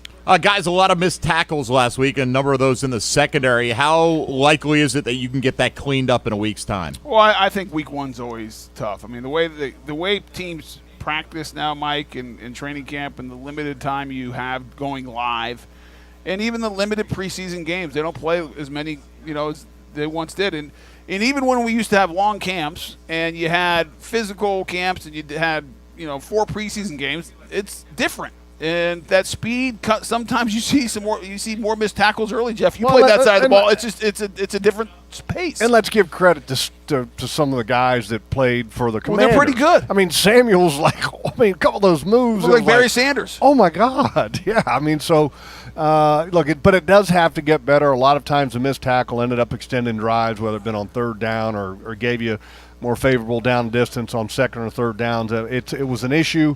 It was arguably the worst tackling performance in the National Football League. So you had, on the offensive side of the ball, the offensive line was arguably the worst offensive line performance in the league, and then you had the worst tackling performance arguably in the league. I mean, if you don't correct those two things against the Colts, you're going to get beat. You're going to get beat. Guys, looking ahead, Chargers and Eagles looming. Feel like you let one get away last week. Is it too early in week 2 to at least feel like this is somewhat of a must-win game for the Jags? I don't think anything is a must-win game when you're the third youngest team in the league and you got a new staff and you're trying to build things. But, I mean, it's an important game, Mike, and it's an important game because it's a division game. It's at home. You're trying to, to sell tickets, try to rally a fan base, to validate what you're doing as an organization and with a new staff. So, I mean, it's got a ton of importance, but I wouldn't say must-win. You always worry about saying that. Because now it might be a must-win for the fan base, which would be fair because they bring the history of the last decade plus into the stadium today. I get that. I think it's an important game, like Jeff said, but more for this team needs to learn how to win. And I think the validation of what Doug Peterson's been doing, and this team is so excited. You hear it in the interviews on 1010XL all week, guys are getting interviewed. On Jaguars.com, guys are getting interviewed. You can sense the energy and the belief in what Doug and the staff are doing. So validating that with a win would be really nice. If they don't win, the sky is not going to fall. Now, it will on talk radio, and the fans will be upset, and I get that. But this is a long process, and Doug Peterson and the staff are turning the Titanic. And it doesn't happen right away. It was a broken the Titanic. Well, it was. Give me a little more hope than that, Tony. Well, it hit an iceberg last year, and it was a problem. And last it was sinking. 2 years, I think it did. Yeah, and so he had a lot of work to do. But I will say, I love Doug. I love as far as just his tone, his calmness, his demeanor. I love everything about how he's handling everything thus far. And that's what you need to have. You got to have stability and a steady hand and a steady voice, and that part of Doug, I think, is exactly what this organization needs. Hey, guys, here's a Cliff Clavin moment for you. You know how long it takes Cliff to turn around a Clavin. cruise ship? How long does it take? About 3 miles. Yeah, so this is, it's week 2, so this is mile 2, Brian. Right. Thank you for Brian, the cheers moment. I love it. Hey, Brian, thank you for validating my comment. Old guys have an advantage. You just got to be able to use that advantage, and I found my opening, and I got it in. So thanks, guys. Appreciate you. We'll talk to you later. All right, Brian. JP See you guys. Shadrick is in next for hour number 2. Shad Khan will be in the studio. Mike Dempsey will be here literally all day. All day. That's Which what is I a do. blessing to all of us. Thank you so much. Love it. Bring It's us nice a to have you W, here. Brian. All right, that'll do it for hour number 1 of the Publix Tailgate Show. It continues with JP sitting in here in mere moments here on Jaguars Radio. You're beyond busy. Between work and the kids, the dogs and the cat, let us help. With Publix Delivery powered by Instacart, you'll get the items you need from the store you know. Just shop online, select the time you'd like your order delivered, and grocery shopping is done, giving you more time to take care of everything else. Publix Delivery, powered by Instacart. Visit Publix.com/delivery to shop now. That's Publix.com/delivery. Item prices vary from in-store prices. Service fees may apply. Available in select zip codes. Publix, where shopping is a pleasure. Tired of hearing "fine" to every question you ask your child? Conversations with a child or teen in your life may sometimes feel one-sided, but they help build the foundation for lifelong mental wellness. Getting started can be difficult, but you don't have to do it alone. Wolfson Children's On Our Sleeves program provides just what you need to spark conversations that have lasting benefits. For free tools and expert advice delivered to your inbox each month, visit wolfsonchildrens.com/onoursleeves. Touchdown at Jaguars away games when you fly nonstop from Jacksonville International Airport. Join the Jaguars in D.C., Los Angeles. Watch them win in Philly, Indy, Detroit, Nashville, New York, and Houston. When you fly nonstop from Jax, on airport parking will punt the stress from your travel itinerary. Garage facilities offer defensive coverage from the weather and are a 50-yard dash from the terminal. Economy parking is just $6 a day. To learn more about nonstop flights and on-airport parking, visit flyjax.com. Since 1916, Duval Motor Company is here to keep you and your vehicle off the sidelines. Their all-star lineup of dealerships provides superior sales, maintenance, and repairs for every make and model with Ford, Honda, Acura, Subaru, Chevrolet, and everything in between. At every Duval location across North Florida, Duval Motor Company always puts service first. In-store, online, or at your front door. Get service first with DuvalMotorCompany.com. You've been putting back a few, and a few becomes a few too many. For a moment, you think of calling for a ride, but nah, you live nearby. What's the worst that could happen? You get pulled over, your insurance goes up, you lose your license, you total your car, you kill someone. The results of driving drunk are tragic. That's why law enforcement is out there looking for impaired drivers to save lives. So if you think you're okay to drive after a few drinks, think again. Drive sober or get pulled over. Paid for by FDOT. Committed to the team. Committed to the mission. At Navy Mutual, we're committed to providing high-quality life insurance to members of the military and their families. So our policies have no fine print and no military service restrictions. We don't work on commission. We're nonprofit, so we pass the savings along to our members. Because at Navy Mutual, our highest commitment is to you. Visit NavyMutual.org. Navy Mutual, insuring those who serve.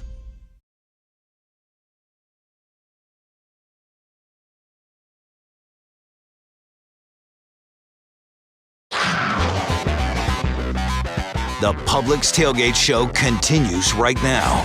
And it's hour 2 of the Publix Tailgate Show. Publix, where shopping is a pleasure. 2 hours away from Week 2, the Indianapolis Colts and the Jacksonville Jaguars.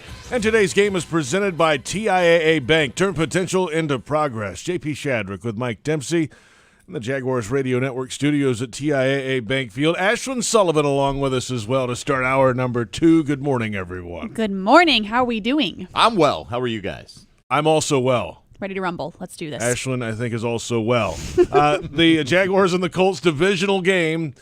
The Jags have not lost to the Colts in this place in a long, long time.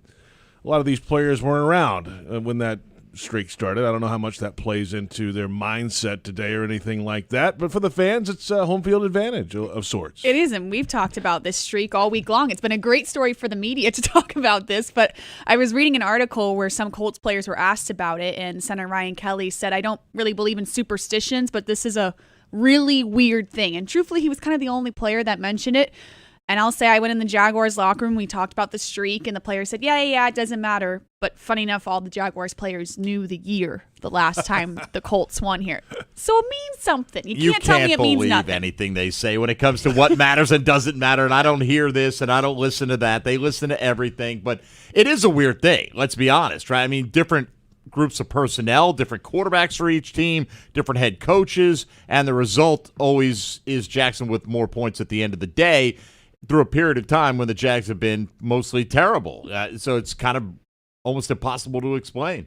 Jaguars Game Day Radio brought to you by ViStar Credit Union. Do good, bank better, and here are some of today's top stories. Beginning with head coach Doug Peterson facing off against an old friend. Colts head coach Frank Reich and Peterson were teammates with the Panthers for a very short time in the 1990s. Reich made the team. Peterson didn't. He was out of there. Reich was later Peterson's offensive coordinator for the Super Bowl champion Eagles before going to Indianapolis. Peterson discussed facing a friend on the other side.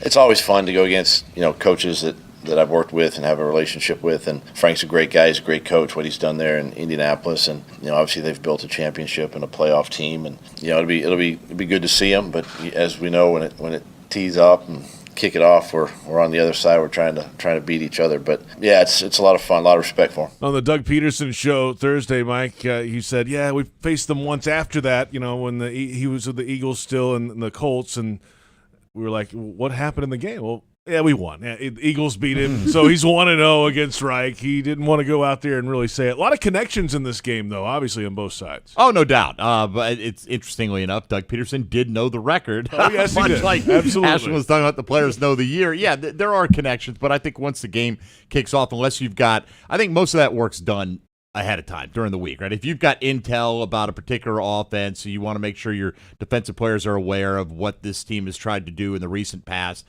all that's fine. I would expect the Colts are savvy enough to switch up some things, as are the Jaguars today. New coaching staff. I don't think Indianapolis is going to know what to expect here, and I think, once we get 3 minutes in the game, all that goes by the wayside. Yeah, I think Press Taylor is an interesting nugget here coming from Indianapolis and that offensive coordinator mindset. And Frank knows, what Press Taylor is thinking in his style, I guess you could say. But I agree, after a couple drives doesn't really mean anything. You can adjust and you move on. But yeah, the work Monday through Tuesday is all about that. Let's hear from the quarterback, Trevor Lawrence, looking for a win, as most of us are, of course. Lots of losing so far in his NFL experience. He is not getting used to it. I don't think it's good to compound all those from the past, but also it is important to win, obviously. That's why we're all here. There's a lot of excitement in the city and on this team, in the locker room, and it comes to a point where, we obviously need to get a win, and this is a great place to start with a divisional game. Obviously, like the past last week, had a chance to win that, and that's frustrating, but you got to move on, take the positives, learn from the negatives. And we got a great opportunity this week. But, obviously we need to win, not because of the losses we've had in the past, but just because, we started 0-1 last week, and then we got another opportunity this week in the division to get a game, especially those two teams. They tied last week, so this will be huge for us. Yeah, I want to get a win because that's what everybody's here to do, is go win football games, Mike. That's the simple thing. Yeah, and it may not matter, and I understand what he's saying. Everything that's happened in the past, half the players on the roster knew it's not their fault or they had no say in it, but you got to win because you're 100% healthy. The other team's pretty beat up at some key positions this week. They were trailing by 17 going into the fourth quarter last week. The Jags were up by 8 in the fourth quarter at one point last week on the road. I honestly feel like Jacksonville should win this game. Not that they just can win this game. And I do think, though, Ashland, like, fans let it build up over years, and how can you not, right? But the players – you go 0-2, and if you let one get away, that's a winnable game for the second week in a row.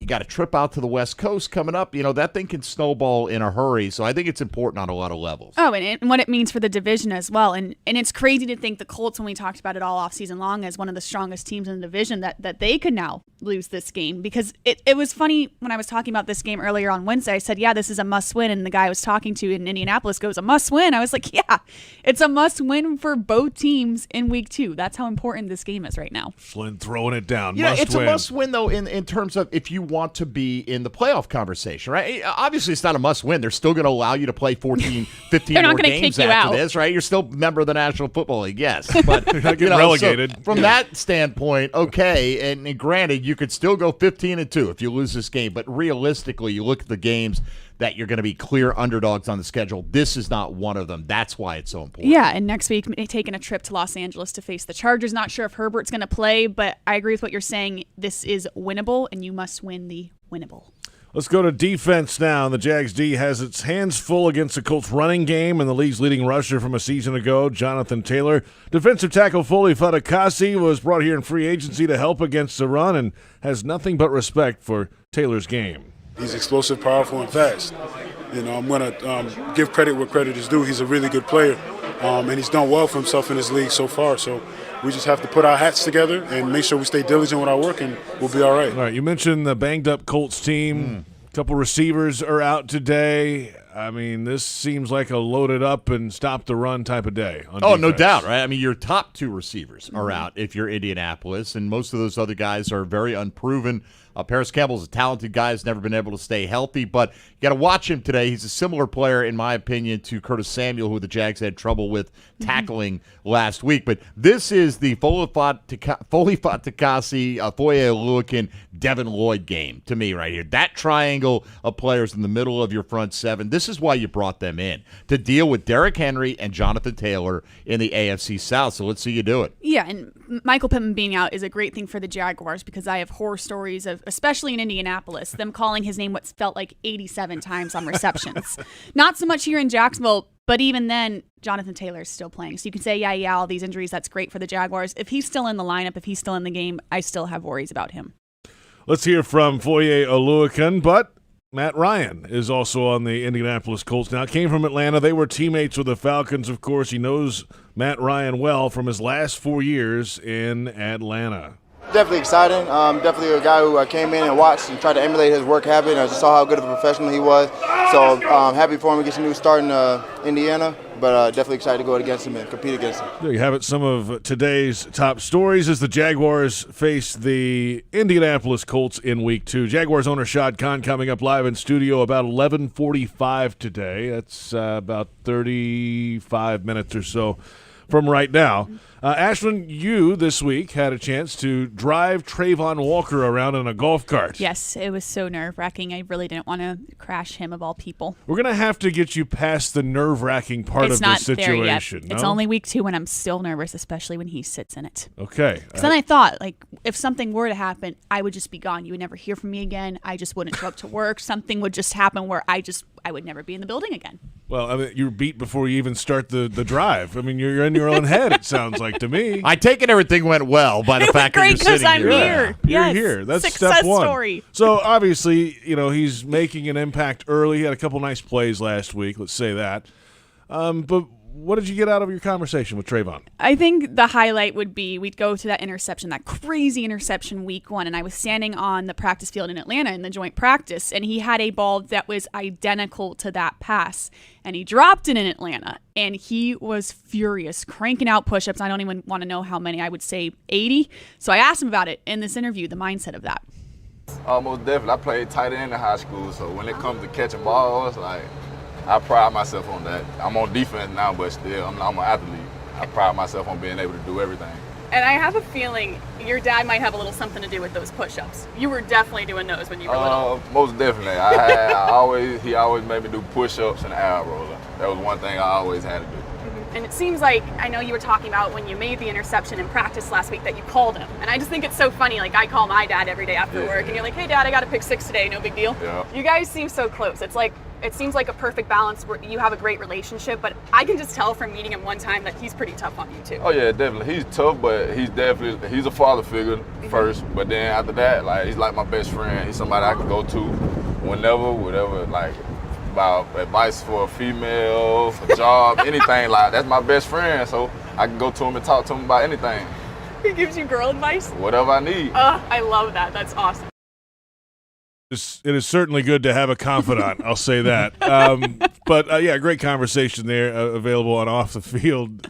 And he's going to be a great addition for this franchise. He is. I am slowly but surely kind of seeing him open up here in the building, in the locker room. Yes, he's always going to be a quiet, reserved guy, but I'm starting to see a different side of him in the locker room with his teammates. And people from Georgia kind of warned us of that he would be a guy that would show more personality as he win, and I think we're seeing that happen. If he shows what he showed on the field last week and builds on that, I think that'll be more than enough for most people out there. And I think, again, already people have been pleasantly surprised just by the way the offseason has gone. People were more excited about Devin Lloyd. Jaguar fans who spoke with me when they drafted him. I think that's flipped around here to at least where they're equally excited about the pair of first-round picks. Yeah, you keep making sacks and interceptions like that. That'll Your go stock along. will go up. Yeah, yes. Right? So buy it now because it's going to go up, I think. Ashlyn, have a great day, and we can see you. Off the Field where? On Jaguars.com and Jaguars social media. A free website. Yes. And free social media platforms. That's Ashlyn Sullivan. You'll see her a little later today, and you can catch her on Jags Drive Time, of course, in the mornings, 9:30. 9:30, Monday morning, bright and early. Monday, Wednesday, Thursday. Yes, with coffee. Jaguars.com and the Jags social media channels, Twitter, Facebook, and YouTube. We're about 15 minutes away from the inactives for today's game. Plus, at about 11:45, a little after that, a live visit with Jaguars owner Shad Khan ahead of the home opener. Up next, we'll hear from CBS Sports play-by-play announcer Tom McCarthy. He'll discuss the impact Doug Peterson should make for the Jaguars organization. The Colts and the Jags coming up at 1 o'clock. This is the Publix Tailgate Show on Jaguars Radio. You're beyond busy. Between work and the kids, the dogs and the cat, let us help. With Publix Delivery powered by Instacart, you'll get the items you need from the store you know. Just shop online, select the time you'd like your order delivered, and grocery shopping is done, giving you more time to take care of everything else. Publix Delivery, powered by Instacart. Visit Publix.com/delivery to shop now. That's Publix.com/delivery. Item prices vary from in-store prices. Service fees may apply. Available in select zip codes. Publix, where shopping is a pleasure. Hey Jags fans, Brian Sexton for Dreamfinders Homes. In a complex housing market, do decisions on the biggest purchase of your life stress you out? At Dreamfinders Homes, they can build the home of your dreams in one of their many communities in Northeast Florida. With a mortgage company in-house, they're here to assist you throughout the entire process. Choose from their wide range of single-family homes or townhomes from the 300,000s. Dreamfinders Homes specializes in homes built to fit your lifestyle. Call 904-590-2545 or visit dreamfindershomes.com.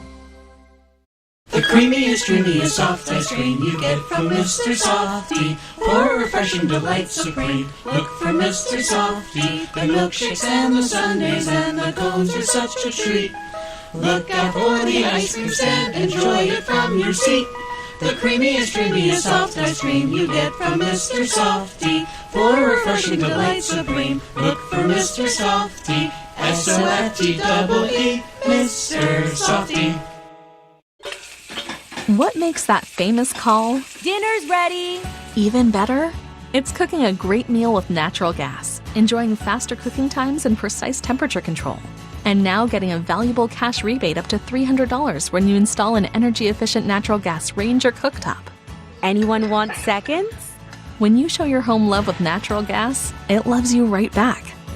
To learn more and how to qualify, visit peoplesgas.com/rebates.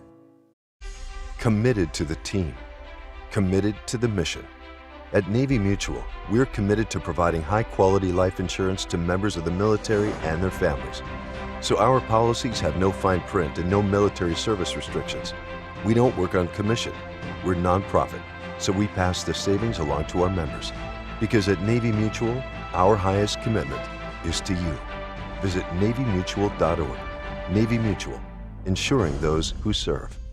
Frank Frangie here. When you want barbecue in Jacksonville, you want Bono's Pit Barbecue. You can find Bono's locations all around town and on game day at TIAA Bank Field because Bono's is the official barbecue of the Jacksonville Jaguars. Bono's is currently expanding its brand with franchise opportunities throughout the Southeast and beyond. Over 70 years of authentic Southern pit barbecue and owning your own business are a great combo. Go to bonosbarbq.com to learn more or call 904-880-8310 today. And remember, if you don't see a pit, it ain't legit.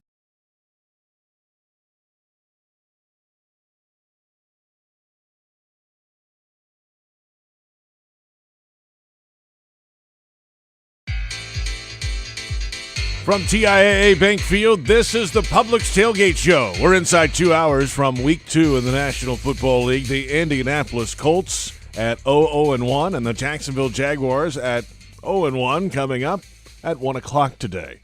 And the Colts, of course, tied for first place in the AFC South after their tie last week against the Houston Texans. The Jaguars lost Week 1 at Washington. If you're looking for the MVP of the truck game, then look no further than Ford F-150. Loaded with impressive capabilities and designed to dominate work, play, and everything in between, this truck makes tough look easy.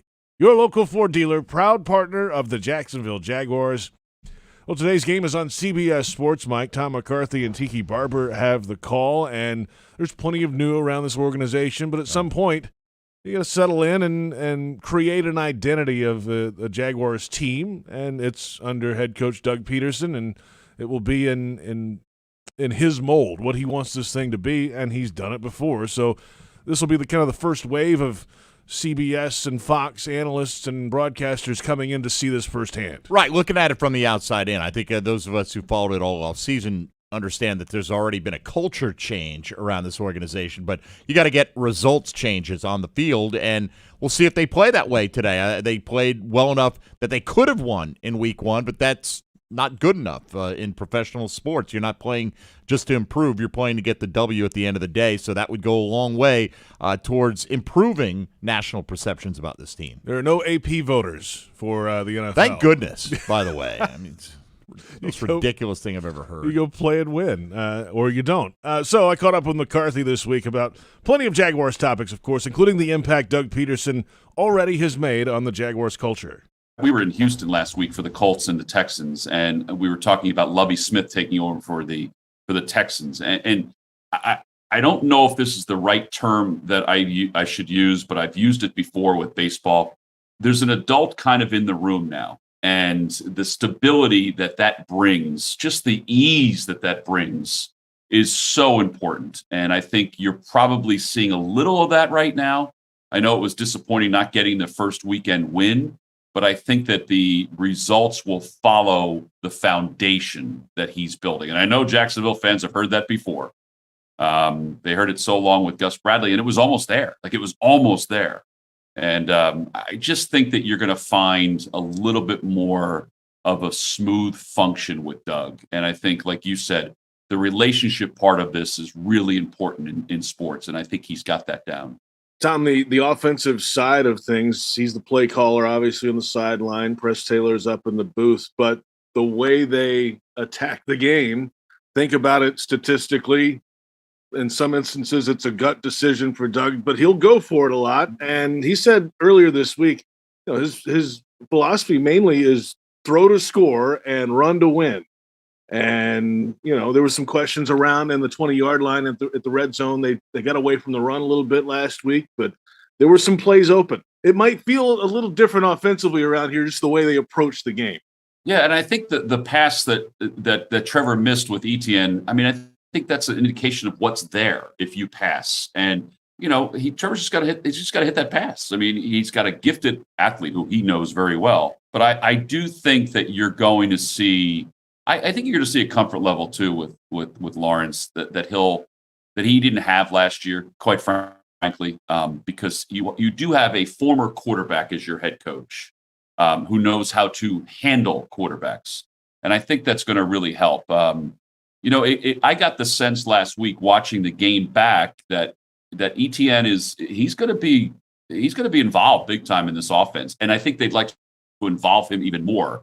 So that's pretty cool if he can evolve into the back that they thought he was when they picked him. Two different style backs. He's the guy that can go outside and play. And then you got James Robinson. If you need 4 yards, he's probably going to get 4 yards. That's what he does. And then veteran receivers. That helps a young quarterback too. All these guys, at least the starters, are on their second contract in the NFL. Not that really matters, but experience is a big thing for a young quarterback. Those guys will be where they need to be.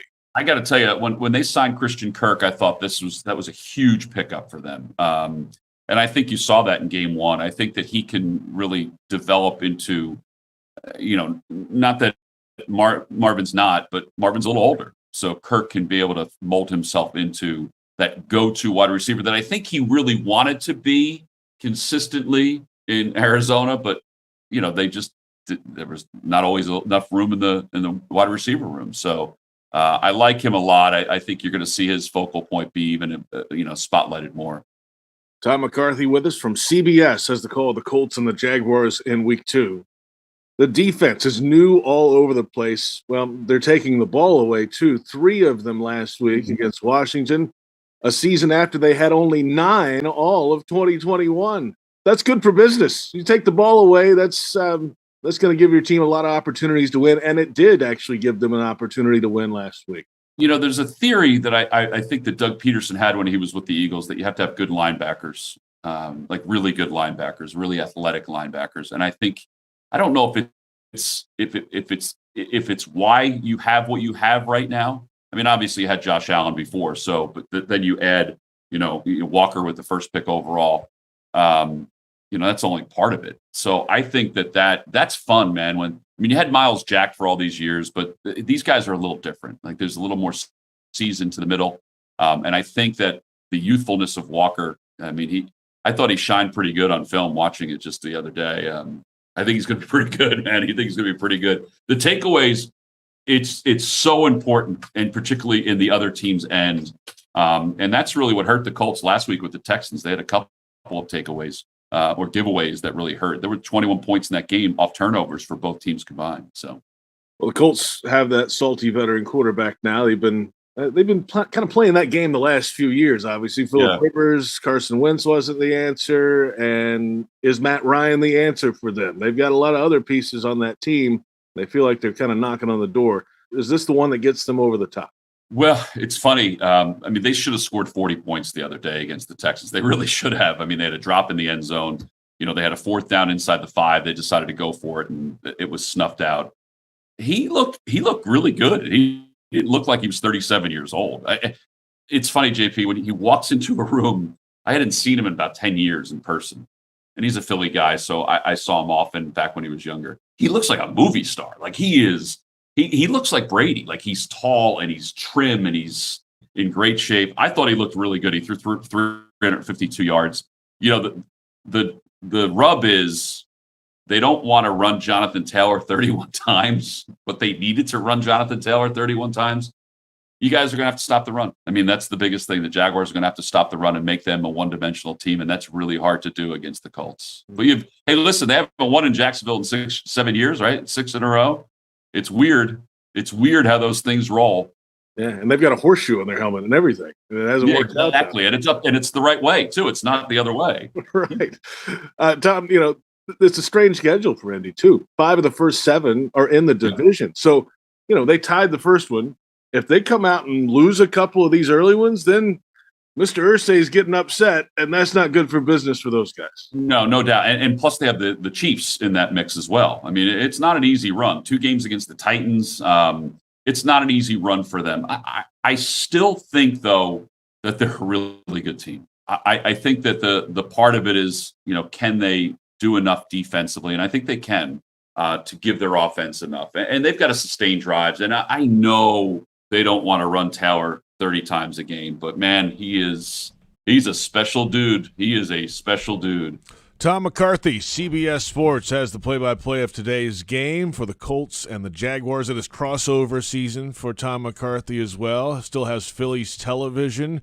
He has Westwood One radio tomorrow night on Monday Night Football and the Jaguars game today, and that's the lay of the land for him. You can hear our discussion about that and much more on the extended version of the interview available on the official Jaguars podcast network. Yeah, at one point he made just about them wanting to obviously run Jonathan Taylor. JP, I looked at it last year. It wasn't until mid-season that Jonathan Taylor had a game with 20 or more carries. He had 31 in week 1. That was, and then down the stretch, pretty consistently, they got him 20-plus carries, up around 30 on the high. So to start the season that way, you wonder maybe if he doesn't get more than 15 to 18 today and a heavier dose of Nyheim Hines mixed in. He's a young guy. I'm sure he could handle it, but you got 15 more games to play after this. Something to keep an eye on. We're about 15 minutes away from Jaguars owner Shad Khan joining us live in studio ahead of the Jaguars home opener. But up next, inactives for Week 2 and a pregame huddle-up podcast with Bucky Brooks and John Ogier.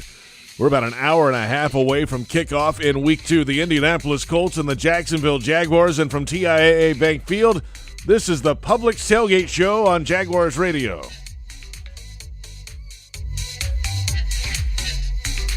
You're beyond busy. Between work and the kids, the dogs and the cat, let us help. With Publix Delivery powered by Instacart, you'll get the items you need from the store you know. Just shop online, select the time you'd like your order delivered, and grocery shopping is done, giving you more time to take care of everything else. Publix Delivery, powered by Instacart. Visit Publix.com/delivery to shop now. That's Publix.com/delivery. Item prices vary from in-store prices. Service fees may apply. Available in select zip codes. Publix, where shopping is a pleasure. At Tropical Smoothie Cafe, one taste and you're feeling good now, smiling wider now, seeing brighter now, bucket dunking now, namasteing now, popping a wheelie now, living lighter now. You're on Tropic Time now. And on Mondays, try our Jaguars Duval Delight Smoothies for $2.99. And you're roaring louder now, end zone dancing now, sipping spirit now. You're on Tropic Time now at Tropical Smoothie Cafe. You've been putting back a few, and a few becomes a few too many. For a moment, you think of calling for a ride, but nah, you live nearby. What's the worst that could happen? You get pulled over, your insurance goes up, you lose your license, you total your car, you kill someone. The results of driving drunk are tragic, That's why law enforcement is out there looking for impaired drivers to save lives. So if you think you're okay to drive after a few drinks, think again. Drive sober or get pulled over. Paid for by FDOT. What do you call a group of friends who wear the same jersey for good luck, no matter how old it is, and who support their team through thick and thin, week after week, as if the very season depended on it, while tossing the pigskin and drinking Miller Lite? You call it Miller Time in Jacksonville. Here's to the original light beer. It's Miller Time. Celebrate responsibly. 2022 Miller Brewing Company, Milwaukee, Wisconsin. The Land Rover Defender story began with the simple thought of creating an exceptionally capable off-road vehicle, becoming the go-anywhere, do-anything all-terrain machine. Today there's a new Land Rover Defender, the toughest and most advanced Land Rover vehicle ever. From the beginning, Land Rover knew the new Defender was capable of great things. Motor Trend's 2021 SUV of the Year is just the latest example. Test drive the new Land Rover Defender today at Land Rover Jacksonville on Atlantic Boulevard, or go to LandRoverJacksonville.com. Land Rover, above and beyond. Jaguars fans, here's a great way to pay with pride wherever you go. Exclusively from TIAA Bank, the Jacksonville Jaguars Visa debit card comes with a fierce look and fantastic features, along with the convenience to make purchases online or at millions of locations worldwide. And it's yours, free, when you open a Yield Pledge checking account. Order yours today. Visit TIAABank.com/JagsCard. TIAA Bank is a division of TIAA, FSB, member FDIC, and the official bank of the Jacksonville Jaguars.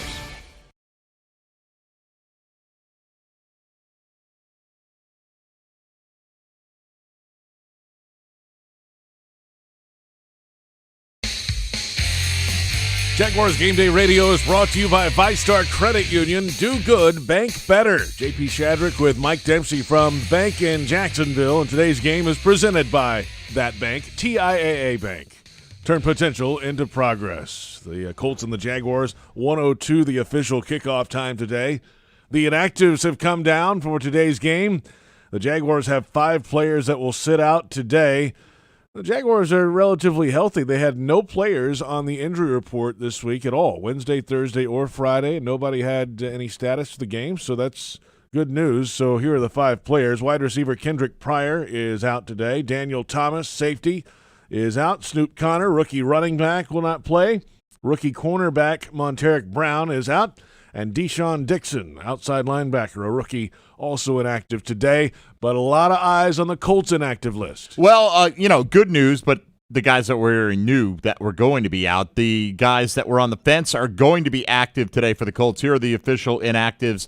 Shaquille Leonard, the former Darius Leonard, the starting middle linebacker, will miss his second consecutive game to start the year. They're starting pair of wide receivers, Michael Pittman Jr. and Alec Pierce, had already been ruled out as well. Sam Ehlinger, backup quarterback, will not play today. Cornerback Dallas Flowers, center Wesley French, and tackle Luke Tenuta also unavailable, which means that defensive tackle DeForest Buckner and nickel corner Kenny Moore will be active for the Colts. So pair of starters that were on that questionable line, JP, but good enough to at least suit up today. All right, there you have it. The inactives are in. The Jaguars and the Colts coming up at 1 o'clock today. It's time to welcome in NFL Network analyst, Jaguars radio field analyst, Bucky Brooks, and Jaguars.com senior writer John Oehser. It's a pregame huddle-up podcast from the booth upstairs. What's up, guys? How we doing? We're good. We're good, fellas. We're doing it. How you We're doing it. We're doing well down here, too. Yeah, it's week 2, and it's a Jaguars team that was right there. They had it last week, Bucky. They let it slip away in the last 2 drives on defense, but they fought back and rallied in the game. And, how do you teach a young team like this? It's the 3rd youngest team in the NFL. How do you teach a team like this to finish a game? I mean, I think it's just like when you're trying to teach your kids how to walk. I mean, they had to crawl before they can walk and before they can run. So what Doug Peterson has to do, he has to tell them how you win games. He has to show them how to win games in terms of put it on visual evidence. This is how you win games. This is how you close it out. Guys doing it the right way. And then you have to take the stuff after games, rewatch it, and tell them how they can make it better so ultimately you can turn an L into a W.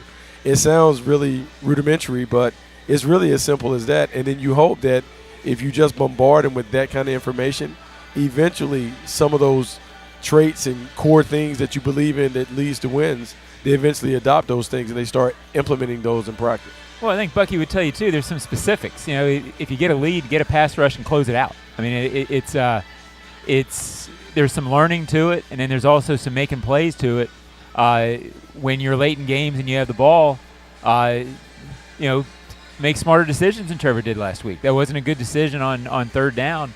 So you've got to make the plays in that situation, and I think Doug kind of took the same, both versions of this approach. I think he said this week, I got to keep teaching, I got to keep emphasizing. But he also said publicly a couple of times, Trevor's got to make the plays. Mm-hmm. Players have to make the plays when they're there. When he talked about his play calling all week, JP, you were there. He's not going to change his play calling because the plays were there. Yeah, that's right. Players got to make them. They were open. Yeah, and it's not just the offensive guys that need to make the plays, guys. Blocking and tackling, everybody says those are the fundamentals of football. The Jags didn't always tackle well last week. That will obviously be a problem if that carries over today with Jonathan Taylor in town. But, Bucky, do you put that on week one kind of being a little bit out of sync? Not everybody plays in the preseason, or is this something you're keeping your eye on today? Well, it's something that you continue to keep your eye on. A lot of these teams are using the first 4 games of the season as preseason games. What you want to do is one thing to project how you think your team is going to play based on off-season moves, the way they look in training camp. It's another thing to assess your team in real action and then make a decision that, hey, this is how we have to play based on what we have and how we're playing. And so you continue to do those things.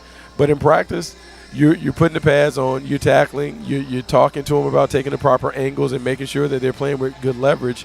But you got to make the tackles in space. And if you're not a good tackling squad, it's a problem because small gains become big gains and becomes a big problem. Well, this is generalizing a bit, but I think the tackling challenge is much different this week. It seemed, just from the eye test, that most of the Jaguars' tackling issues last week were because the Commanders did quick things in space and sort of fooled them a little bit. That ain't Jonathan Taylor. I mean, you got to wrap him up. He's a tough inside runner, so it's going to be about, as Bucky knew from when he was a come up and hit you safety. Sometimes you got to come up and hit him, and that's what Jonathan Taylor is today. And so it's a much different challenge, but tackling is paramount today. Is that true, Bucky? Yeah, no, it's really critical that you got to be able to tackle. I think he meant to come up and hit you. Yeah, no, I'm not trying to get my nose there. I'm not trying to put my face in the fan like that. No. I'm a side swiper. I'm not trying to hit you face up. Nope. That's funny. Huddle up with Bucky Brooks, John Oehser, JP Shadrick, Mike Dempsey, the Jaguars and the Colts coming up. There's a lot of connections in this game, obviously, Bucky, but, that goes away once the ball's on the tee. But there seem to be a few more than normal in this game. The head coaches, the coordinators, players on the field, Ngakoue. This is a game that has a lot of storylines. Yeah, a lot of storylines. So if you have that many kind of similarities or cross references, that means this is very personal for a lot of people on the field. And so you're going to see a game that maybe has playoff-like intensity because there's going to be some natural disdain. Either your feelings were hurt because you were let go, you were traded, you were cut, you moved on. So in these games where you get a chance to come back and show the other squad, you typically bring your A game. And so for me, I expect this to be a very, very physical affair. And based on all the noise surrounding the game, the Colts having to hear that they haven't won in the bank since 2014, you just know they're tired of it. They've made it an emphasis. They made it a point this offseason that they have to get this stench off of them. And so hopefully the Jaguars know that they're going to get a team that is full of intensity, and hopefully the Jaguars are able to step it up a notch and make sure they not only meet their intensity, but they surpass it. Well, JP, I think we all know it's going to be personal for Unique, but it would be personal for Unique if there were no connection. That's true. He makes everything personal. So yes. I guess it'll be a factor for him. I think what's intriguing about this matchup moving forward, Colts, Jaguars, is, to me, Frank Reich and Doug Peterson are so similar in approach. And they were together for, I think, a year, maybe a little longer in Philly. But they seem like very similar guys to me, very similar in demeanor. I think over time, as Doug is here longer, these two teams will look similar in a lot of ways. I don't know if that's the case yet. I don't know if Doug's had a chance to completely put his stamp on the team the way Reich has. But I think that's an interesting thing in this series going forward. Yeah, obviously one big difference, they've got the longtime veteran quarterback. Jags have the up-and-coming quarterback in Trevor Lawrence, who, while he's as talented as you'd want him to be, guys, we know he missed some easy ones last week. Are you both expecting a bounce-back performance? What are you expecting out of Trevor today? Well, this is a different challenge because Gus Bradley is going to challenge Trevor in a different way than maybe Jack Del Rio did. Gus Bradley is reluctant to really bring pressure. What he wants to do is get home with 4. He wants to play the hybrid version of cover 3 that, look, the Seahawks made famous back in the day when he was their original defensive coordinator. But he also has mixed in some different things. But the main thing for Trevor is going to be a test of his patience.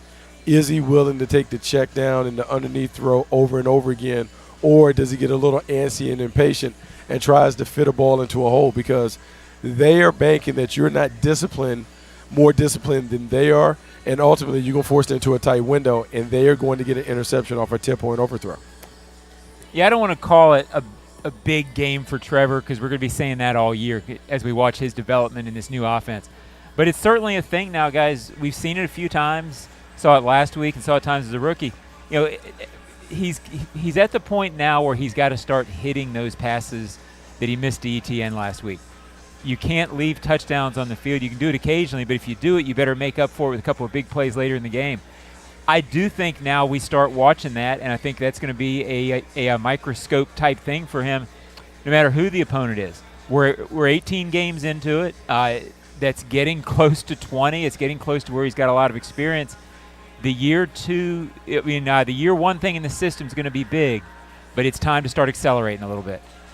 Huddle Up with Bucky Brooks, John Oehser, JP Shadrick, Mike Dempsey. The Huddle Up with Bucky Brooks show on the Bucky Brooks Network airs at Bucky Brooks time of 4 o'clock on Wednesdays on Jaguars. Well said, JP. Thank well you. said. A lot of Bucky Brooks. No, it's right there. It's right there. It's true. A lot of Bucky. Brookses. So, all right. Takeaways last week. This defense had 3 of them, Bucky. That's a third of the total they had all of last season combined. That's a good start. At least.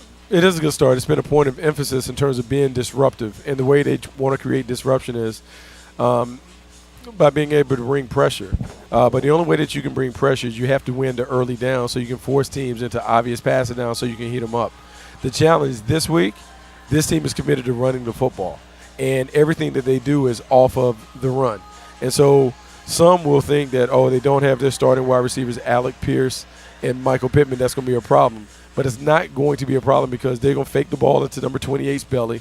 He's going to raise up, and he's going to try and hit a 2 or 3-man route and find an open receiver. So the best thing that you can do is stop Jonathan Taylor early and make Matt Ryan play drop-back passing, like as a drop-back passer. No threat of play action. He has to throw it 40 times, and now you're able to tee off on him because you've eliminated the threat of the run, and you've made him throw it into the teeth of the defense. Yeah, I'll be honest. I don't have that much to add to that because I think it's dead on. It's if you stop Taylor, then I think the absence of Pittman becomes a big factor on late downs because that's who you want to go to. If it's 3rd and 8, 3rd and 9, and you need something that's above the X's and O's, he's the guy who gets that for you. And so if they stop Taylor the way they did last year, they didn't really stop him here, but you contained him last year in the season finale. If they do that, then I think the absence of Pittman becomes a big factor. Guys, give us a quick X-Factor player for the Jaguars today, a guy that we haven't talked about that you need thinks to have a pretty big game if the Jags are going to come away with a win. Okay, well, my X-players are the offensive tackles, Cam Robinson and Jawan Taylor. The reason they're X-Factor is because they're dealing with speed and quickness off the edges. We've seen in the past that can give them problems. So how do they hold up against Kwity Paye and Yannick Ngakoue? Because if those guys are able to create problems off the edge, it's going to mess up the clock in Trevor Lawrence's head. We're going to see rush and hurried throws. He's also going to be inaccurate because he's not comfortable. So, to me, the matchup is right on the edges. If they're stymied at the line of scrimmage, then Trevor Lawrence should have a good day. But if they get home, it's going to be problematic for Trevor Lawrence. Yeah, I'm going to lead by saying the defense, but it's boring to talk about an entire defense against Jonathan Taylor. That's so key. I'm going to say Zay Jones because I think the Colts, after watching last week, you don't want to let Christian Kirk beat you because it's pretty clear he's the guy.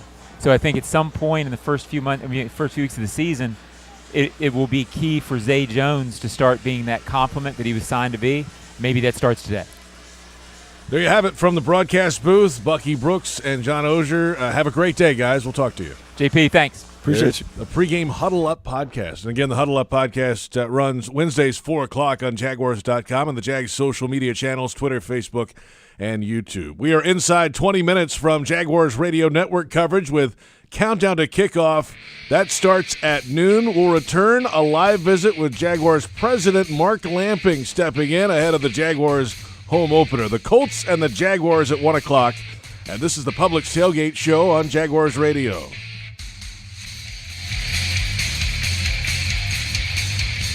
You're beyond busy. Between work and the kids, the dogs and the cat, let us help. With Publix Delivery powered by Instacart, you'll get the items you need from the store you know. Just shop online, select the time you'd like your order delivered, and grocery shopping is done, giving you more time to take care of everything else. Publix Delivery, powered by Instacart. Visit Publix.com/delivery to shop now. That's Publix.com/delivery. Item prices vary from in-store prices. Service fees may apply. Available in select zip codes. Publix, where shopping is a pleasure. Storm season is here, and JEA is doing everything possible to prepare. We've invested millions in hardening our electric, water, and sewer systems to make them more resistant to extreme weather. By updating your contact information and signing up for alerts, you'll also be better prepared if a storm hits.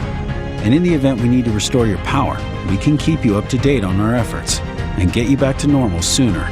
Update your contact info today at JEA.com. JEA, building a more prepared community. At most sandwich places, asking for more of something is just part of the drill. But what if you never had to ask for more? What if more was just a given? At Daly's, more is what our sandwiches are built on. More meat, more cheese, more veggies, more quality, more taste. All for a price that's anything but more. Sandwiches from Dash, made fresh. Daly's. You say there's nothing quite like the feel of the open road when you ride a motorcycle. You know it takes concentration, knowledge, and skills beyond those required to drive a car. Ride Smart Florida would like to take this opportunity to remind you to enjoy the road, but to always ride smart. S-M-A-R-T. Say no to drinking and riding. Make yourself more visible to motorists. Always wear your helmet. Ride in control. Train regularly and get endorsed. Visit RideSmartFlorida.com for more details. Do you ride smart? This message is provided by the Florida Department of Transportation. The original pizza logs are a proud partner of the Jacksonville Jaguars and available at the stadium on game day. You'll find those delicious gourmet pizza egg rolls at concession stands, clubs, and suites. For all their products, be sure to check out pizzalogs.com and have them delivered right to your home. That's pizzalogs.com. Put down the burger, put down the dog. Pick up the original pizza log. There's only one. The original pizza log. Yeah.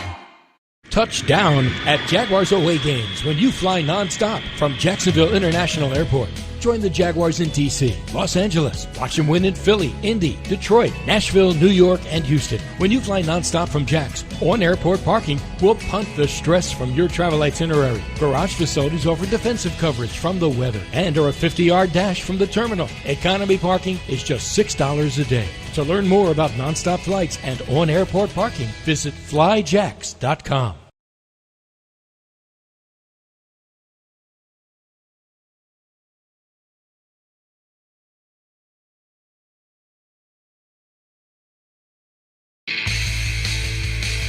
This is the Publix Tailgate Show. Publix, where shopping is a pleasure. And we continue from TIAA Bank Field in Jacksonville, Florida, ahead of Week 2 in the National Football League. The Indianapolis Colts and the Jacksonville Jaguars at 1 o'clock today.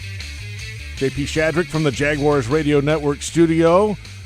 We mentioned Shad Khan earlier. Mark Lamping is in for Jaguars owner Shad Khan. Some late changes in scheduling for the Jaguars owner. We'll get to him a little later down the line. But Mark, it's great to see you. Thank you for jumping in today, first of all. It's awesome to be here. And, we get to welcome our fans back to TIAA Bank Field. And it's a great day. Home openers are always special days. It's the 11th season of Mr. Khan's ownership, the 11th season you and I have all been involved in the Jaguars organization. This thing has had a few changes over the years, at least on the football side of things. We know about that. But from when you walked in here 11 years ago to where this organization is now, how much growth, how much change has there been on the business side especially? Well, there's been a lot, but you can't really talk about what's happened over the last 11 years without first thanking the fans, for their perseverance, their patience. We've said many times that, our fans have outperformed the team in this first decade, and hopefully that will change into the future. We were fortunate to be able to move here to Jacksonville and found a great group of employees that were here, and then we've supplemented that. JP, people like you, we've supplemented that over the last 10 years and feel really good about the strength of the organization. Really good, solid base of employees, and Shad's commitment to Jacksonville, could not be more evident than the actions he's taken off the field over the past 10 years, the investments that he's made, the investments that he has planned, the contributions to many organizations throughout the community. A lot has happened over the last 10 years, but the good news is we have a lot ahead of us, and I think as far as football performance is concerned, certainly our best days are ahead of us. Jaguars President Mark Lamping with us. I walk into this building every day right by the construction project outside the Miller Electric Center, and every day there's something dramatically different, it feels like. From when I walk in the morning to when you walk out at night, there's something new that's been put up. This thing's moving fast, and it's still slated to open for training camp next summer.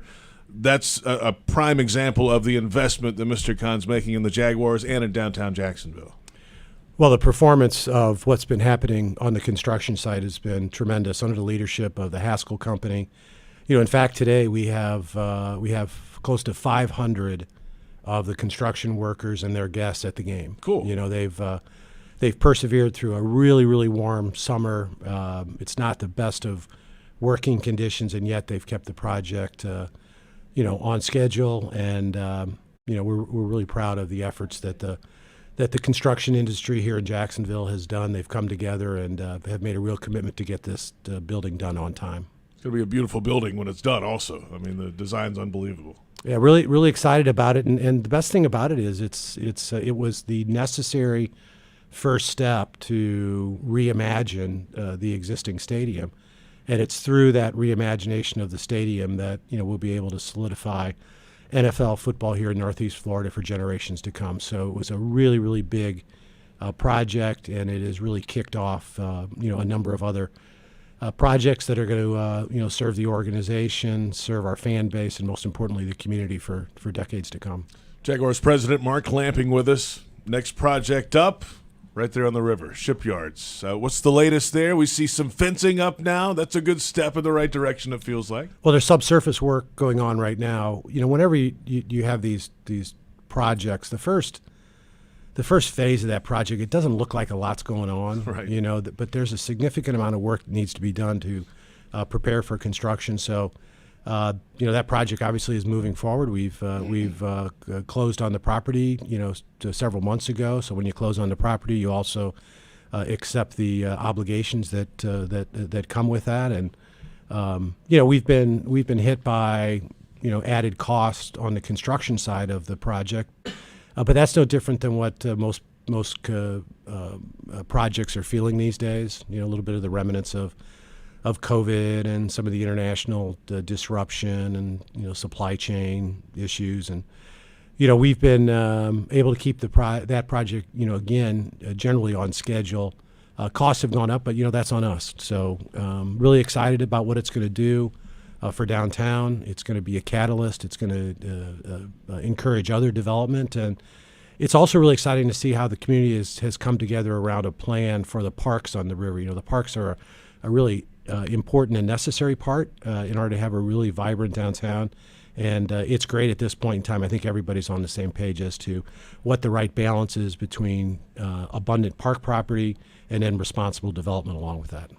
Jags President Mark Lamping with us. Football today. Jaguars dropped the Week 1 game in Washington. Now the home opener against the division rival Indianapolis Colts. Take us through your interactions with head coach Doug Peterson so far, and your view, at least from the business side, of how he's put together his organization. I this is probably the best compliment I can pay. Doug is a incredibly normal person. He's very level-headed. He's an adult. He's been there before as a player. He's been there as an assistant coach. He's been there as a Super Bowl winning head coach. And, he's really brought a great sense of calm, not only on the football side, but that also then permeates over to the business side. And great cooperation. Everybody knows that the most important thing to do is to win football games. That's number one, number two, number three, number four on the to-do list. But there's other things, as well that might be secondary in importance in the big picture, but very important to individuals that have responsibility for it. And Doug and Trent have been super. That's Jaguars president Mark Lamping, and we're excited for the home opener, obviously, today. A lot going on around TIAA Bank Field and a lot to come in the years ahead. Thank you for taking the time today. Thank you, JP. Really appreciate it. Jaguars president Mark Lamping with us. The Jaguars and the Indianapolis Colts coming up at 1 o'clock today. Of course, the Jaguars dropped the Week 1 game in Washington against the Commanders. They come back home today, and then next week it's on to Los Angeles, SoFi Stadium, to face the LA Chargers, then at the Eagles. It's a big one, obviously, today to try to get the Jags back on track to 500 before those road trips come up, and the Jags historically have struggled on the West Coast. It's also a good football team for the Chargers. It's a good team in Philadelphia coming up, too. It's a good team in Indy coming in here today with a new quarterback, veteran Matt Ryan at the helm, and a running game to go with it. Mark Lamping, of course, Jaguars president, jumping in for Jaguars owner Shad Khan, who had some scheduling changes today. We apologize for that. We'll get to him a little later down the line. But plenty ahead. We'll come back with Jaguars Radio Network coverage, countdown to kickoff. That's at the top of the hour. We'll have the top stories of the day. We'll go to the booth with Frank Frangie, Jeff Lageman, and Tony Baselli. Pride of the Jaguars running back Fred Taylor. And we'll have the final word before kickoff with Jaguars head coach Doug Peterson. The Colts and the Jaguars in Week 2. We're just over an hour away from the ball on the tee, and thanks for listening to the Publix Tailgate Show on Jaguars Radio.